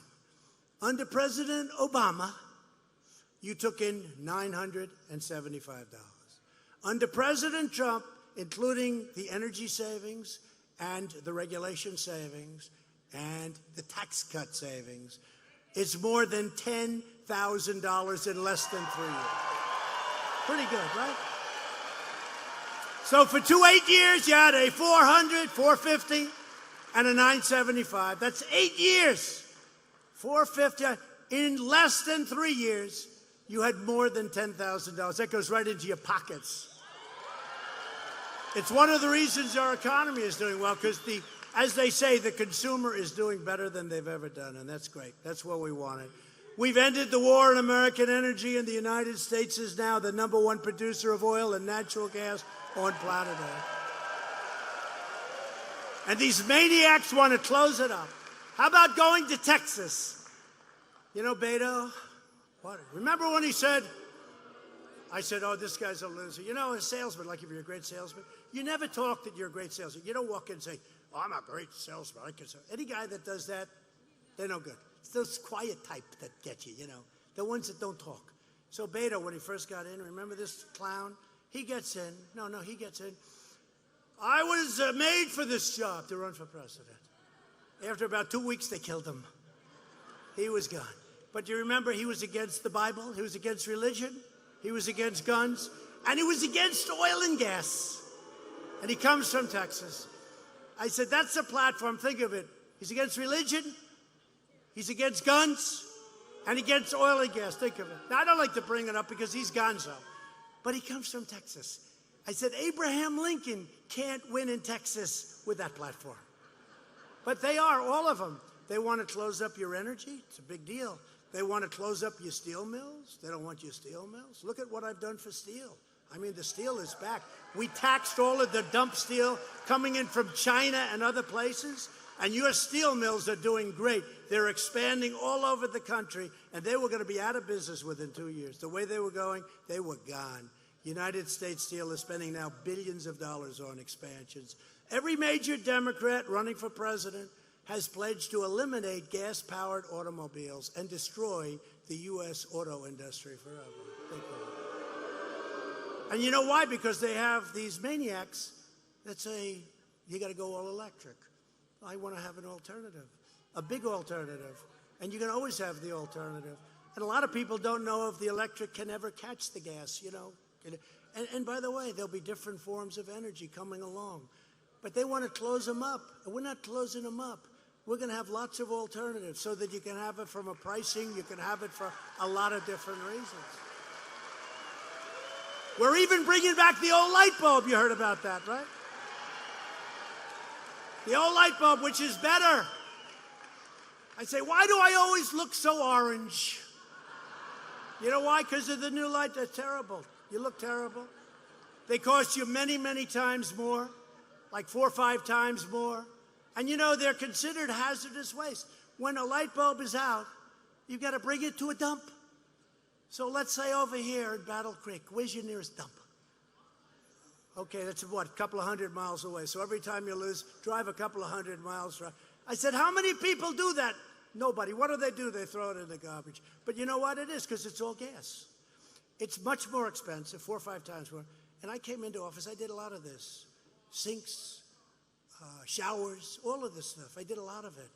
No water comes out. You have areas where there's so much water you don't know what to do with it. You turn on the shower, you're not allowed to have any water anymore. I mean, we do a lot of it. Dishwashers. We did the dishwasher, right? You press it. Remember the dishwasher? You'd press it, boom, there'd be like an explosion. 5 minutes later, you open it up, the steam pours out, the dishes. Now you press it 12 times. Women tell me, again, you know, they give you 4 drops of water. And they're in places where there's so much water, they don't know what to do with it. So we just came out with a reg on dishwashers. We're going back to you. By the way, by the time they press it 10 times, you spend more on water and electric.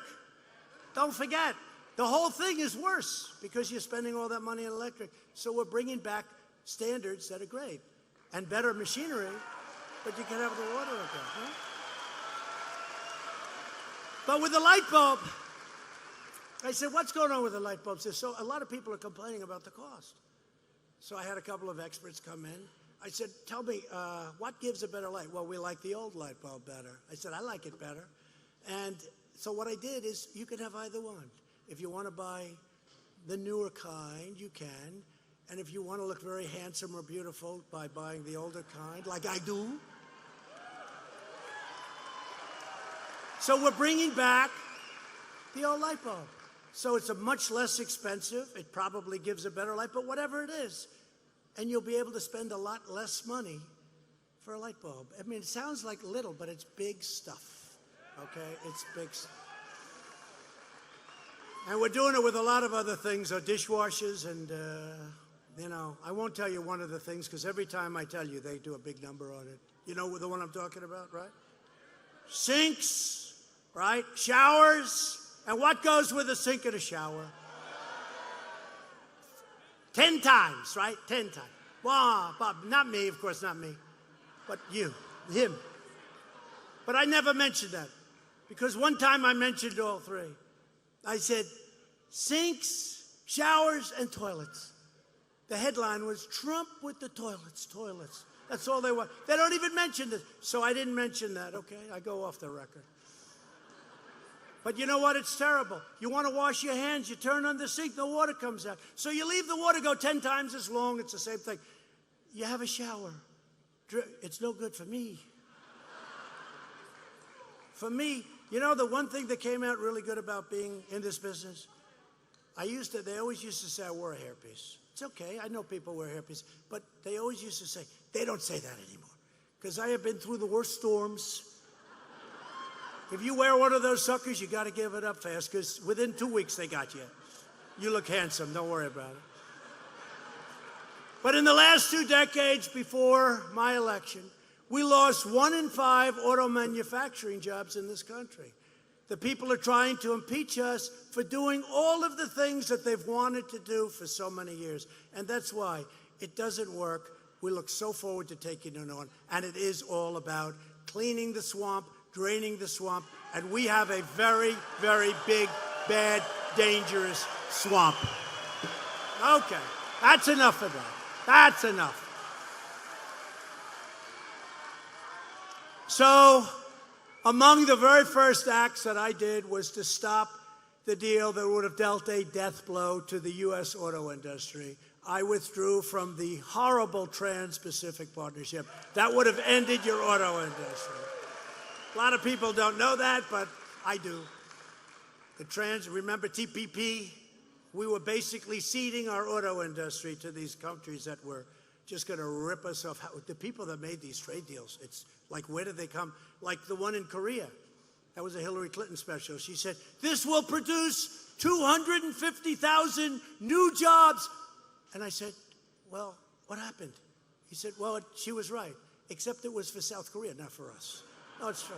It produced 250,000 jobs for South Korea. These deals were so bad, but now they're getting really good, and some of them are getting like great, and over a period of time, they're going to be phenomenal. Wait till you see the numbers that start coming out of this country over a short period of time. But we have to go through a little pain because we have to do it, and then they all say, we're going to withdraw. And then I say, you can withdraw. I don't care. We're putting tariffs on your country. Then they say, we'd love to make a deal, sir. The new USMCA has powerful protections to keep auto manufacturing jobs right here in Michigan where they belong. Since the election, we've created 41,000 brand new motor vehicle and parts jobs, manufacturing jobs. Remember the statement by President Obama? You'd have to wave a magic wand. Remember the magic wand? Because manufacturing. And I said, you know, that sounds strange. What do you do if you don't have manufacturing? How do you make things, right? Manufacturing jobs won't happen. Well, we've got 600,000 manufacturing jobs, and you're going to see a big, big increase. I mean, the truth is, we need more people. You know what? We need more people. We need more people coming into the country, and they're going to come in, and they're going to come in through merit, and they're going to love our country, and they're going to respect our country, and they're going to work. We do need more people. They're opening these massive, Foxconn in Wisconsin, they're opening these massive plants, and it's hard to get people. We want people coming in, but they have to come in they have to come in through merit. Fiat Chrysler recently announced a $4.5 billion investment in Michigan, including the first new auto plant in Detroit in more than a generation. And General Motors recently announced a $300 million investment at its Orion assembly plant right here in Michigan. Come on, General Motors, let's go.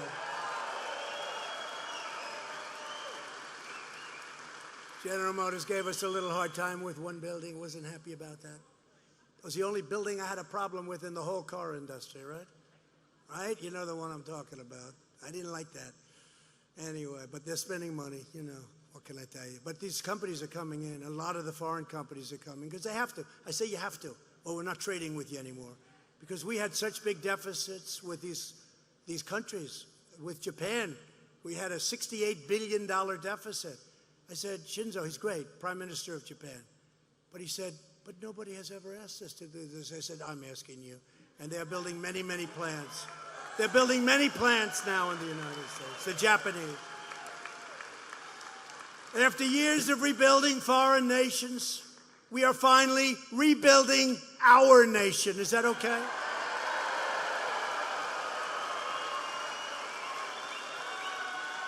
We were surrounded with globalists. You know, they think it's okay.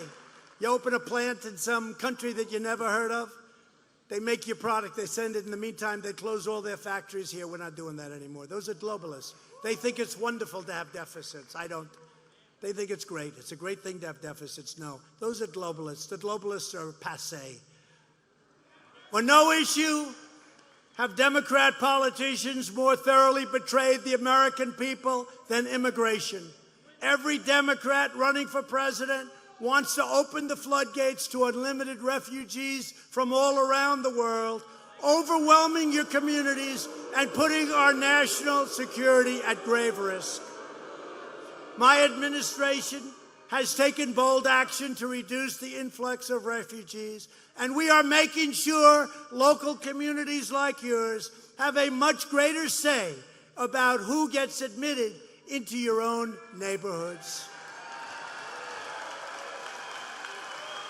Some of these stories are so sad. Some of the stories are so sad. When it comes to setting immigration policy, we always remember this sacred truth. Our first duty and our one true allegiance is to you, the American people, before anybody else. We must care for our own citizens first. Democrat immigration policies are resulting in brutal assaults and wicked murders against innocent Americans. I don't know if you even know what's happening. It's terrible. And we've moved out thousands and thousands of MS-13 thugs out of our country. And we have agreements now with Guatemala, Honduras, El Salvador. You know, they didn't used to take them back. If we had a murderer and we said, get him the hell out. You know, we don't really want him in our prisons and take care of him for 50, 60 years. We want to bring him back. They wouldn't take him. The planes used to go around and around. Don't land. Don't land. With us, they land. We worked out deals with every one of them. We stopped giving them all the aid. You know, we're giving them all this money, and then they said, we're not going to let you land. We're not going to let you take them back. I said, that's okay. $500 million we were giving them. I said, now we give them $5. We give them nothing. All of a sudden, they said, we would love to have them back. We would love it. It's wonderful to have them back. In June, 2 illegal aliens in Sandusky, Michigan, were convicted of sadistically beating and stabbing a woman to death with a kitchen knife. Then they hid her body in a water drain. A criminal alien with 2 previous deportations was just arrested in Michigan and convicted of brutally beating and strangling to death a single mother of 5 young children. It's happening all the time. Far-left politicians support deadly sanctuary cities which deliberately release dangerous, violent criminal aliens out of the jails and directly onto your streets. You know, we had a great election in North Carolina recently. 2 great congressmen got elected. You don't hear about it. When they win, you don't ever hear about it. Just a few months ago. 2 great people. And they got elected. And they got elected because I went at the end and said, you don't talk about the fact that you have sanctuary cities. And they had some horrible crimes happening from those sanctuary cities. As soon as I mentioned that, boom, they went up like rocket ships and they won their elections. And it was great. Great thing. These sanctuary cities are a disaster. And let me tell you, the people of California, they don't like sanctuary cities either. They're stuck with them because they have crazy politicians. Earlier this year, authorities in the sanctuary jurisdiction of Kent County, Michigan, anybody know Kent County? Released an illegal alien charged with assault with intent to murder after he repeatedly and viciously stabbed a man in the head with a broken bottle. They let him go to roam free in Michigan communities. If you want to end sanctuary cities in Michigan, if you want to protect your families from criminal aliens, if you want to have a safe life, frankly, it's so crazy what they're doing. You wouldn't even believe it. You have only one choice in 2020. You must vote Republican.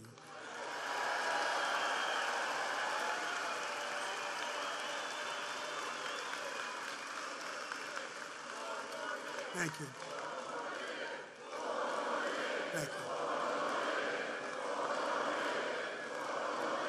I'm surprised you, as you know, you do have sanctuary cities in Michigan. I was almost surprised to hear it, but you have them.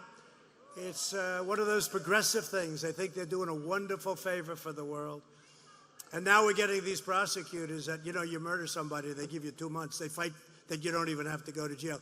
What's going on is crazy. Thanks to our tireless efforts to secure the border, illegal crossings are down 75% since May. And we've ended catch and release. We've ended it. We could have ended it so easy. It's called a loophole. You catch them, and then you release them into our country. That's what you had to do by law. And if you don't do that, they arrest the Border Patrol people. Do you believe this? The Border Patrol people were in more danger than the criminal aliens coming in. And some of these people are not good people. Some of them, remember the caravans coming up? We called them caravans. And they're interviewing the people. I'll never forget it. One nice, innocent reporter, female reporter. And what did you do? Well, I want to come to America. Okay, good. What did you do? Murder. What? This was on live television. They didn't play that clip too long. You know, one of the beauties back there. What did you do? Murder. Oh, yeah. These are the people. Because look, when you have a caravan of 8,000 or 10,000 people, a lot of those people, do you think that Guatemala, Honduras, El Salvador, do you think they're sending us their finest? I don't think so. Right? How about the lottery?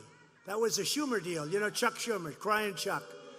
Crying Chuck Schumer. You know, I used to be a big contributor to him. He used to kiss my ass, Chuck Schumer. He'd do anything. He would have done anything for me. I didn't think I asked him. Get Schumer on the phone. You do this, you do that. You get him on the phone at Santa Beach. He would have done, I didn't need anything, but he would have done anything. Now it's like, the president has not acted. Give me a break. Give me a break.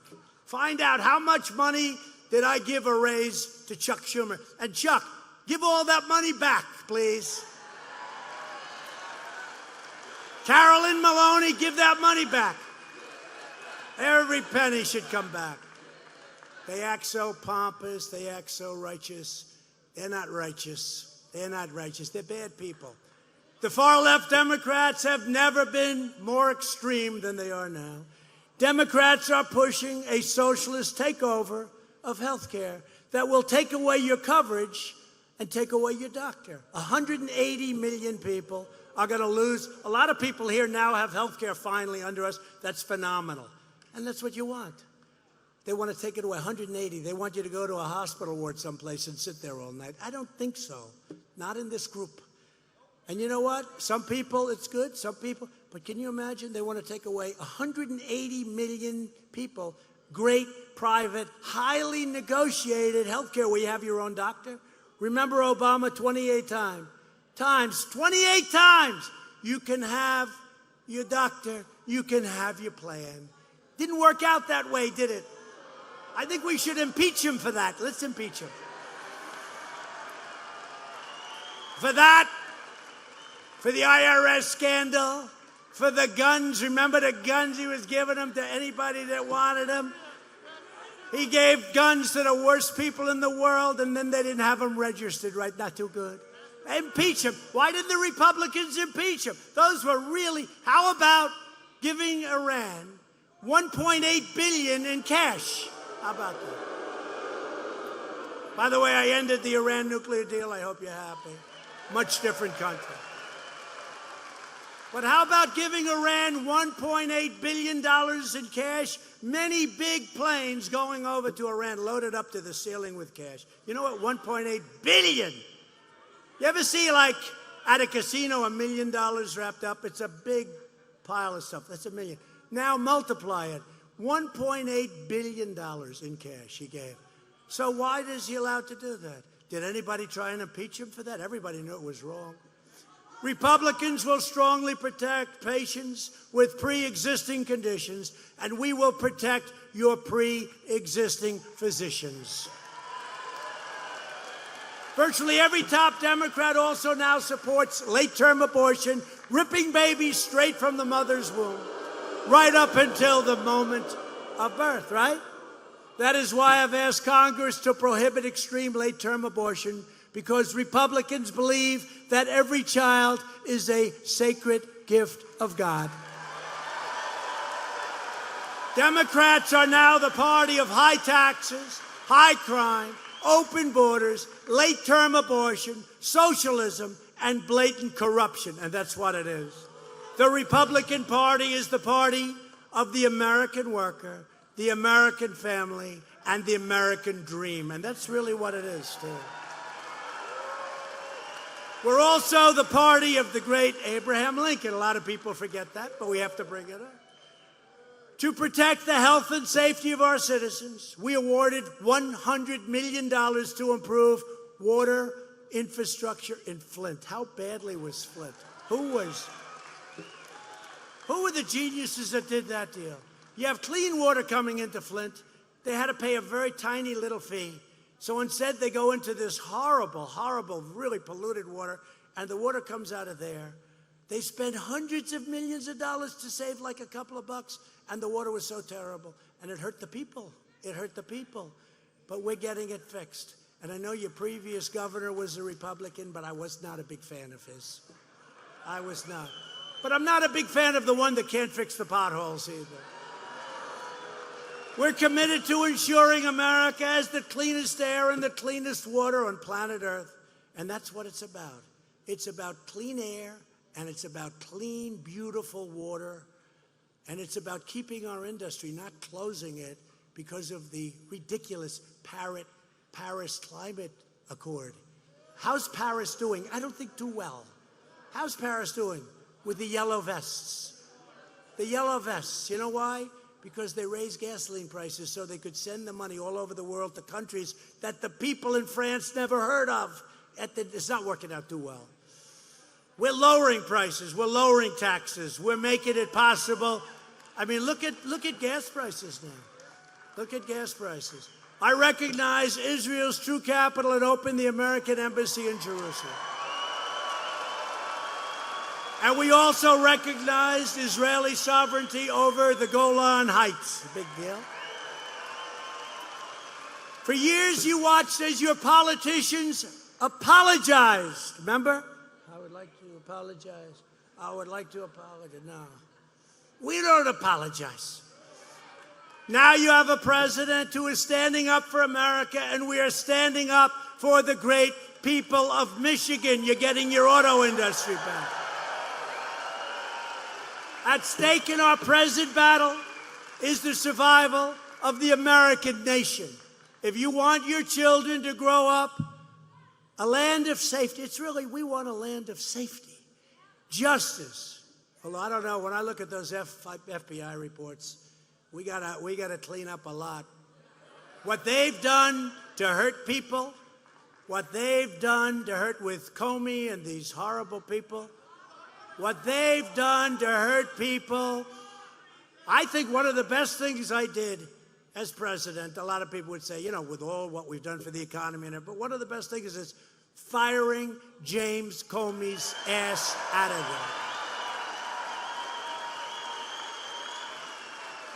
Boy, those reports are coming. Did you see the other day? Well, first time now he's, in other words, he's 50% there, folks. He's hit the golden pond. Anyway, so what we're doing is we're doing things that are going to make our victory, and you know, it's like a tree.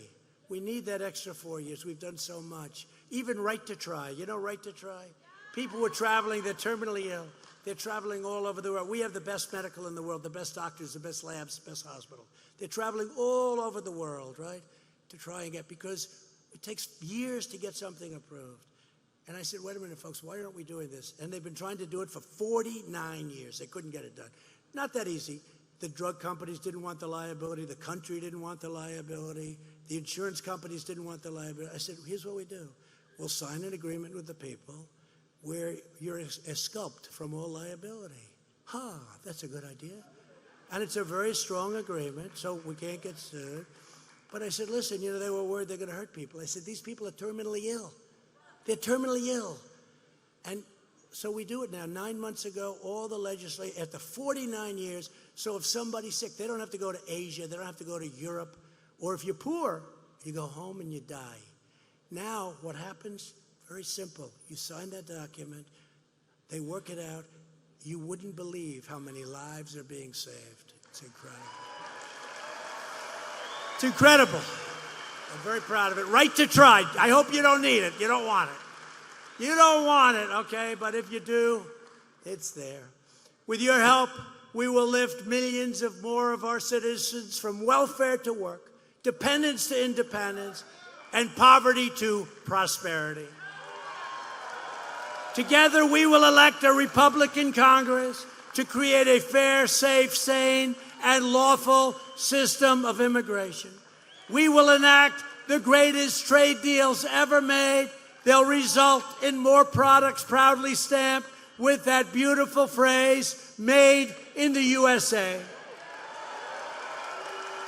We will achieve new breakthroughs in science and medicine. What we're doing is unbelievable. We're so far ahead of everybody. What we've done in the last 3 years with the FDA, and even the speed of what we're doing. It would take 12, 13, 14 years to get things approved. It's down to a much smaller number. But we're finding new cures for childhood cancer, and we are ending the AIDS epidemic in America. We've started the process. Who would have thought that? In 10 years, it's a 10-year process, we will have ended the AIDS epidemic in America. And it could have been started before I came to office. It was just wasted time. We will defend privacy, free speech, free assembly, religious liberty, and the right to keep and bear arms.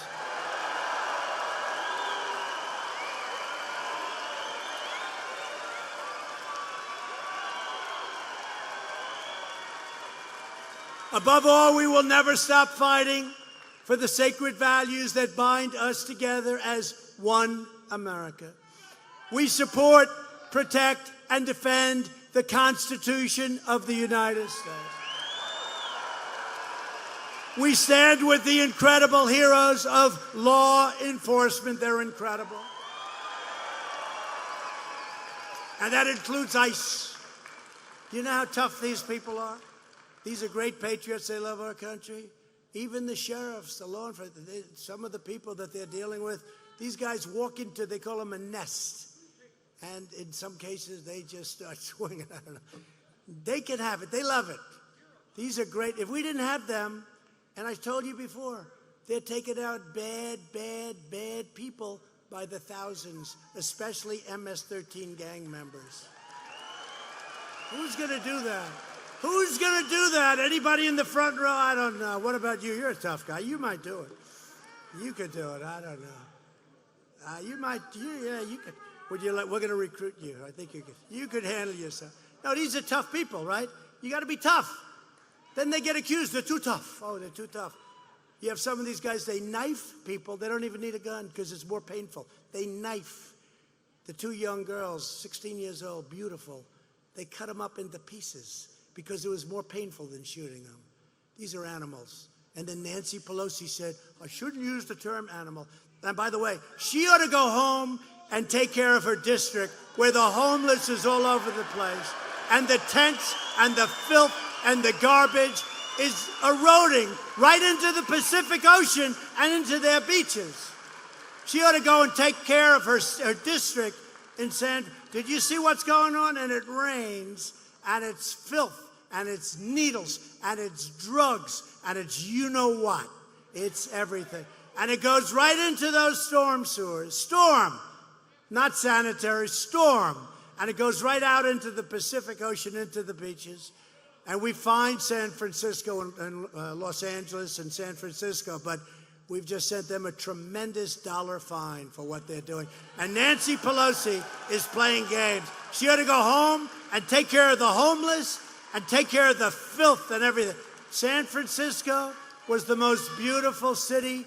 When you look at what's happened with the tents all over the place, where the police officers are getting sick just from walking the beat. They're getting sick. Diseases are coming back that this world hasn't seen for 30, 40, 50 years. It's a disgrace. She ought to get back and take care of her district instead of wasting time on this nonsense. We believe in the dignity of work and the sanctity of life. We believe that faith and family, not government bureaucracy, are the true American way. We believe that children should be taught to love our country, honor our history, and to always respect our great American flag. And we live by the words of our national motto, and it's always going to be up there. You know, they want to take everything down. They don't want Thomas Jefferson anymore. They don't want anything. That's a terrible thing, and we fight for it now. We fight. These words will never be taken off. I don't care where I am. If I'm up there, if I'm down here, I don't know. But we'll be fighting. We'll never take these words off. In God we trust.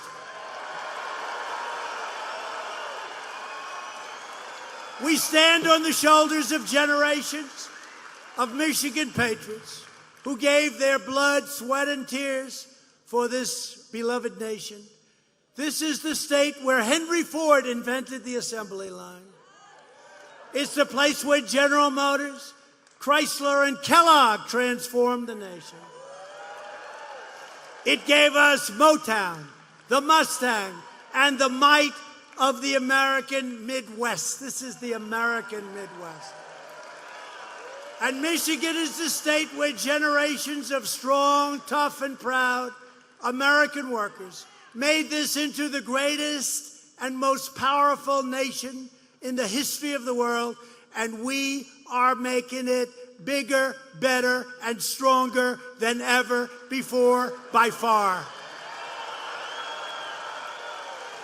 Loyal citizens like you help build this country, and together we are taking back our country. We are returning power to you, the American people. The Democrats took the people of Michigan for granted, but with us, you will never be forgotten again. The forgotten men and women of this country will never, ever be forgotten again. And I'm fighting for you, and I love doing it with everything that I have, and I will never, ever stop, and you know that. I will say, I could have a much easier life. Some people say, why is he doing it? You know why I'm doing it? Because we're doing the thing. And look, what we're doing is we're bringing back our country again. We're respected again. We're respected again. We are so respected, you don't even know how respected. You know, I went to NATO where we were being ripped off because the other countries, you have 29 countries, and the other countries weren't paying their bills. They were delinquent, you know, in real estate. I noticed people are using that word. I've been using it for the last year. It's like a real estate term. That's when they don't pay their rent, right? Well, they weren't paying. And you have to see this chart until I got there. You got to pay. And they said, well, does that mean you won't protect us? I said, you don't want the answer to that question. Over the last, and the Secretary General, Stoltenberg, over the last period of just 2 years, I raised, not from us, nothing from us, $130 billion, but that's nothing. And over a short period of time, they will be paying $530 billion more, all of those countries. My biggest fan in the world is Secretary General Stoltenberg of NATO. He says, I never thought this could, I'm telling you, if you look, it's like 15 years just down. President Obama would go down and make a speech. I'd like to thank everybody for being here. Thanks a lot, great job. Sayonara, bye. Bush, they all did. Nobody ever asked for money. We were spending for 100% of NATO. We're protecting Europe. They rip us off on trade, right? They rip us off like crazy. We lose hundreds of billions of dollars on trade. We're changing that. But it's a long time. You know, it's been going on a long time. They don't take your product. They don't take your cars. They don't take your farm product. They don't take your medical machines. We do a big business. They sell us. We don't sell them because they put restrictions. We have better equipment than them, but they make it so that our equipment doesn't qualify. You know, it's called artificial barriers or non-monetary barriers. It's brutal what they do. I'm telling you, they're as bad as China, just smaller. They are as bad as China, just smaller. And now China's doing great. We're very happy. But we have to do something with that. We have to take care of our people. We can't be ripped off by these countries. So NATO is ripping us off militarily, but now they're starting to pay big money, and that's good. We want to help them. We want to be there with them, but they have to pay. They have to pay. $530 billion, and the fake news doesn't want to even talk about it. They don't want to talk about it. They talk about other things. They don't want to talk about that. When you get a chance, though, you know, it's a couple of weeks, maybe you could say, over a short period of time, NATO countries will be paying $530 billion more. More, not total, more. How's that, good? That's not too bad. Nobody else could do that, I guarantee you. I won't tell you what took place in those closed-door meetings. Some of them don't like me. You know, they like Obama.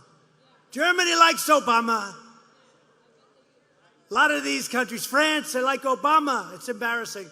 In France, President Obama is more popular than President Trump. Well, I should be.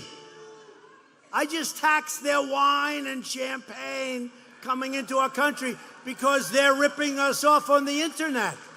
Okay? If I ever become more popular, that means I'm not doing my job. You should say he's out. It's true. I could be loved in Germany. I could be loved in Germany. Oh, they'd love me. My father came from Germany, parents. And I could be loved in Germany. They'd like me so much. But then I'm not doing my job for you. Right? Have to do it. Have to do it. With your help, your devotion, your drive. We're going to keep on working. We're going to keep on fighting. We are going to keep on winning, winning, winning. Because we are one movement, one people, one family, and one glorious nation under God. America is thriving like never before. And ladies and gentlemen of Michigan, the best is yet to come. Great state. Great state. You better remember all those jobs in a year from now, I'll tell you. I'll say that state let me down. I don't think that's going to happen. I'm hearing very good things. You know, the interesting thing, before it was like a promise. I said, I'm going to bring car back, I'm going to bring this, I'm going to bring... It was all like, you know, it's good, you believe me, I was successful, all that stuff. But now We've done it. We have done more than I promised. I promised we've done more than we promised. No politician, I think, has ever done that.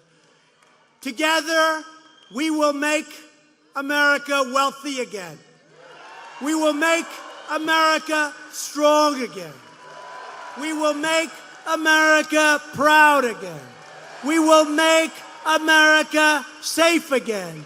And we will make America great again. Thank you. Thank you, Michigan. Thank you.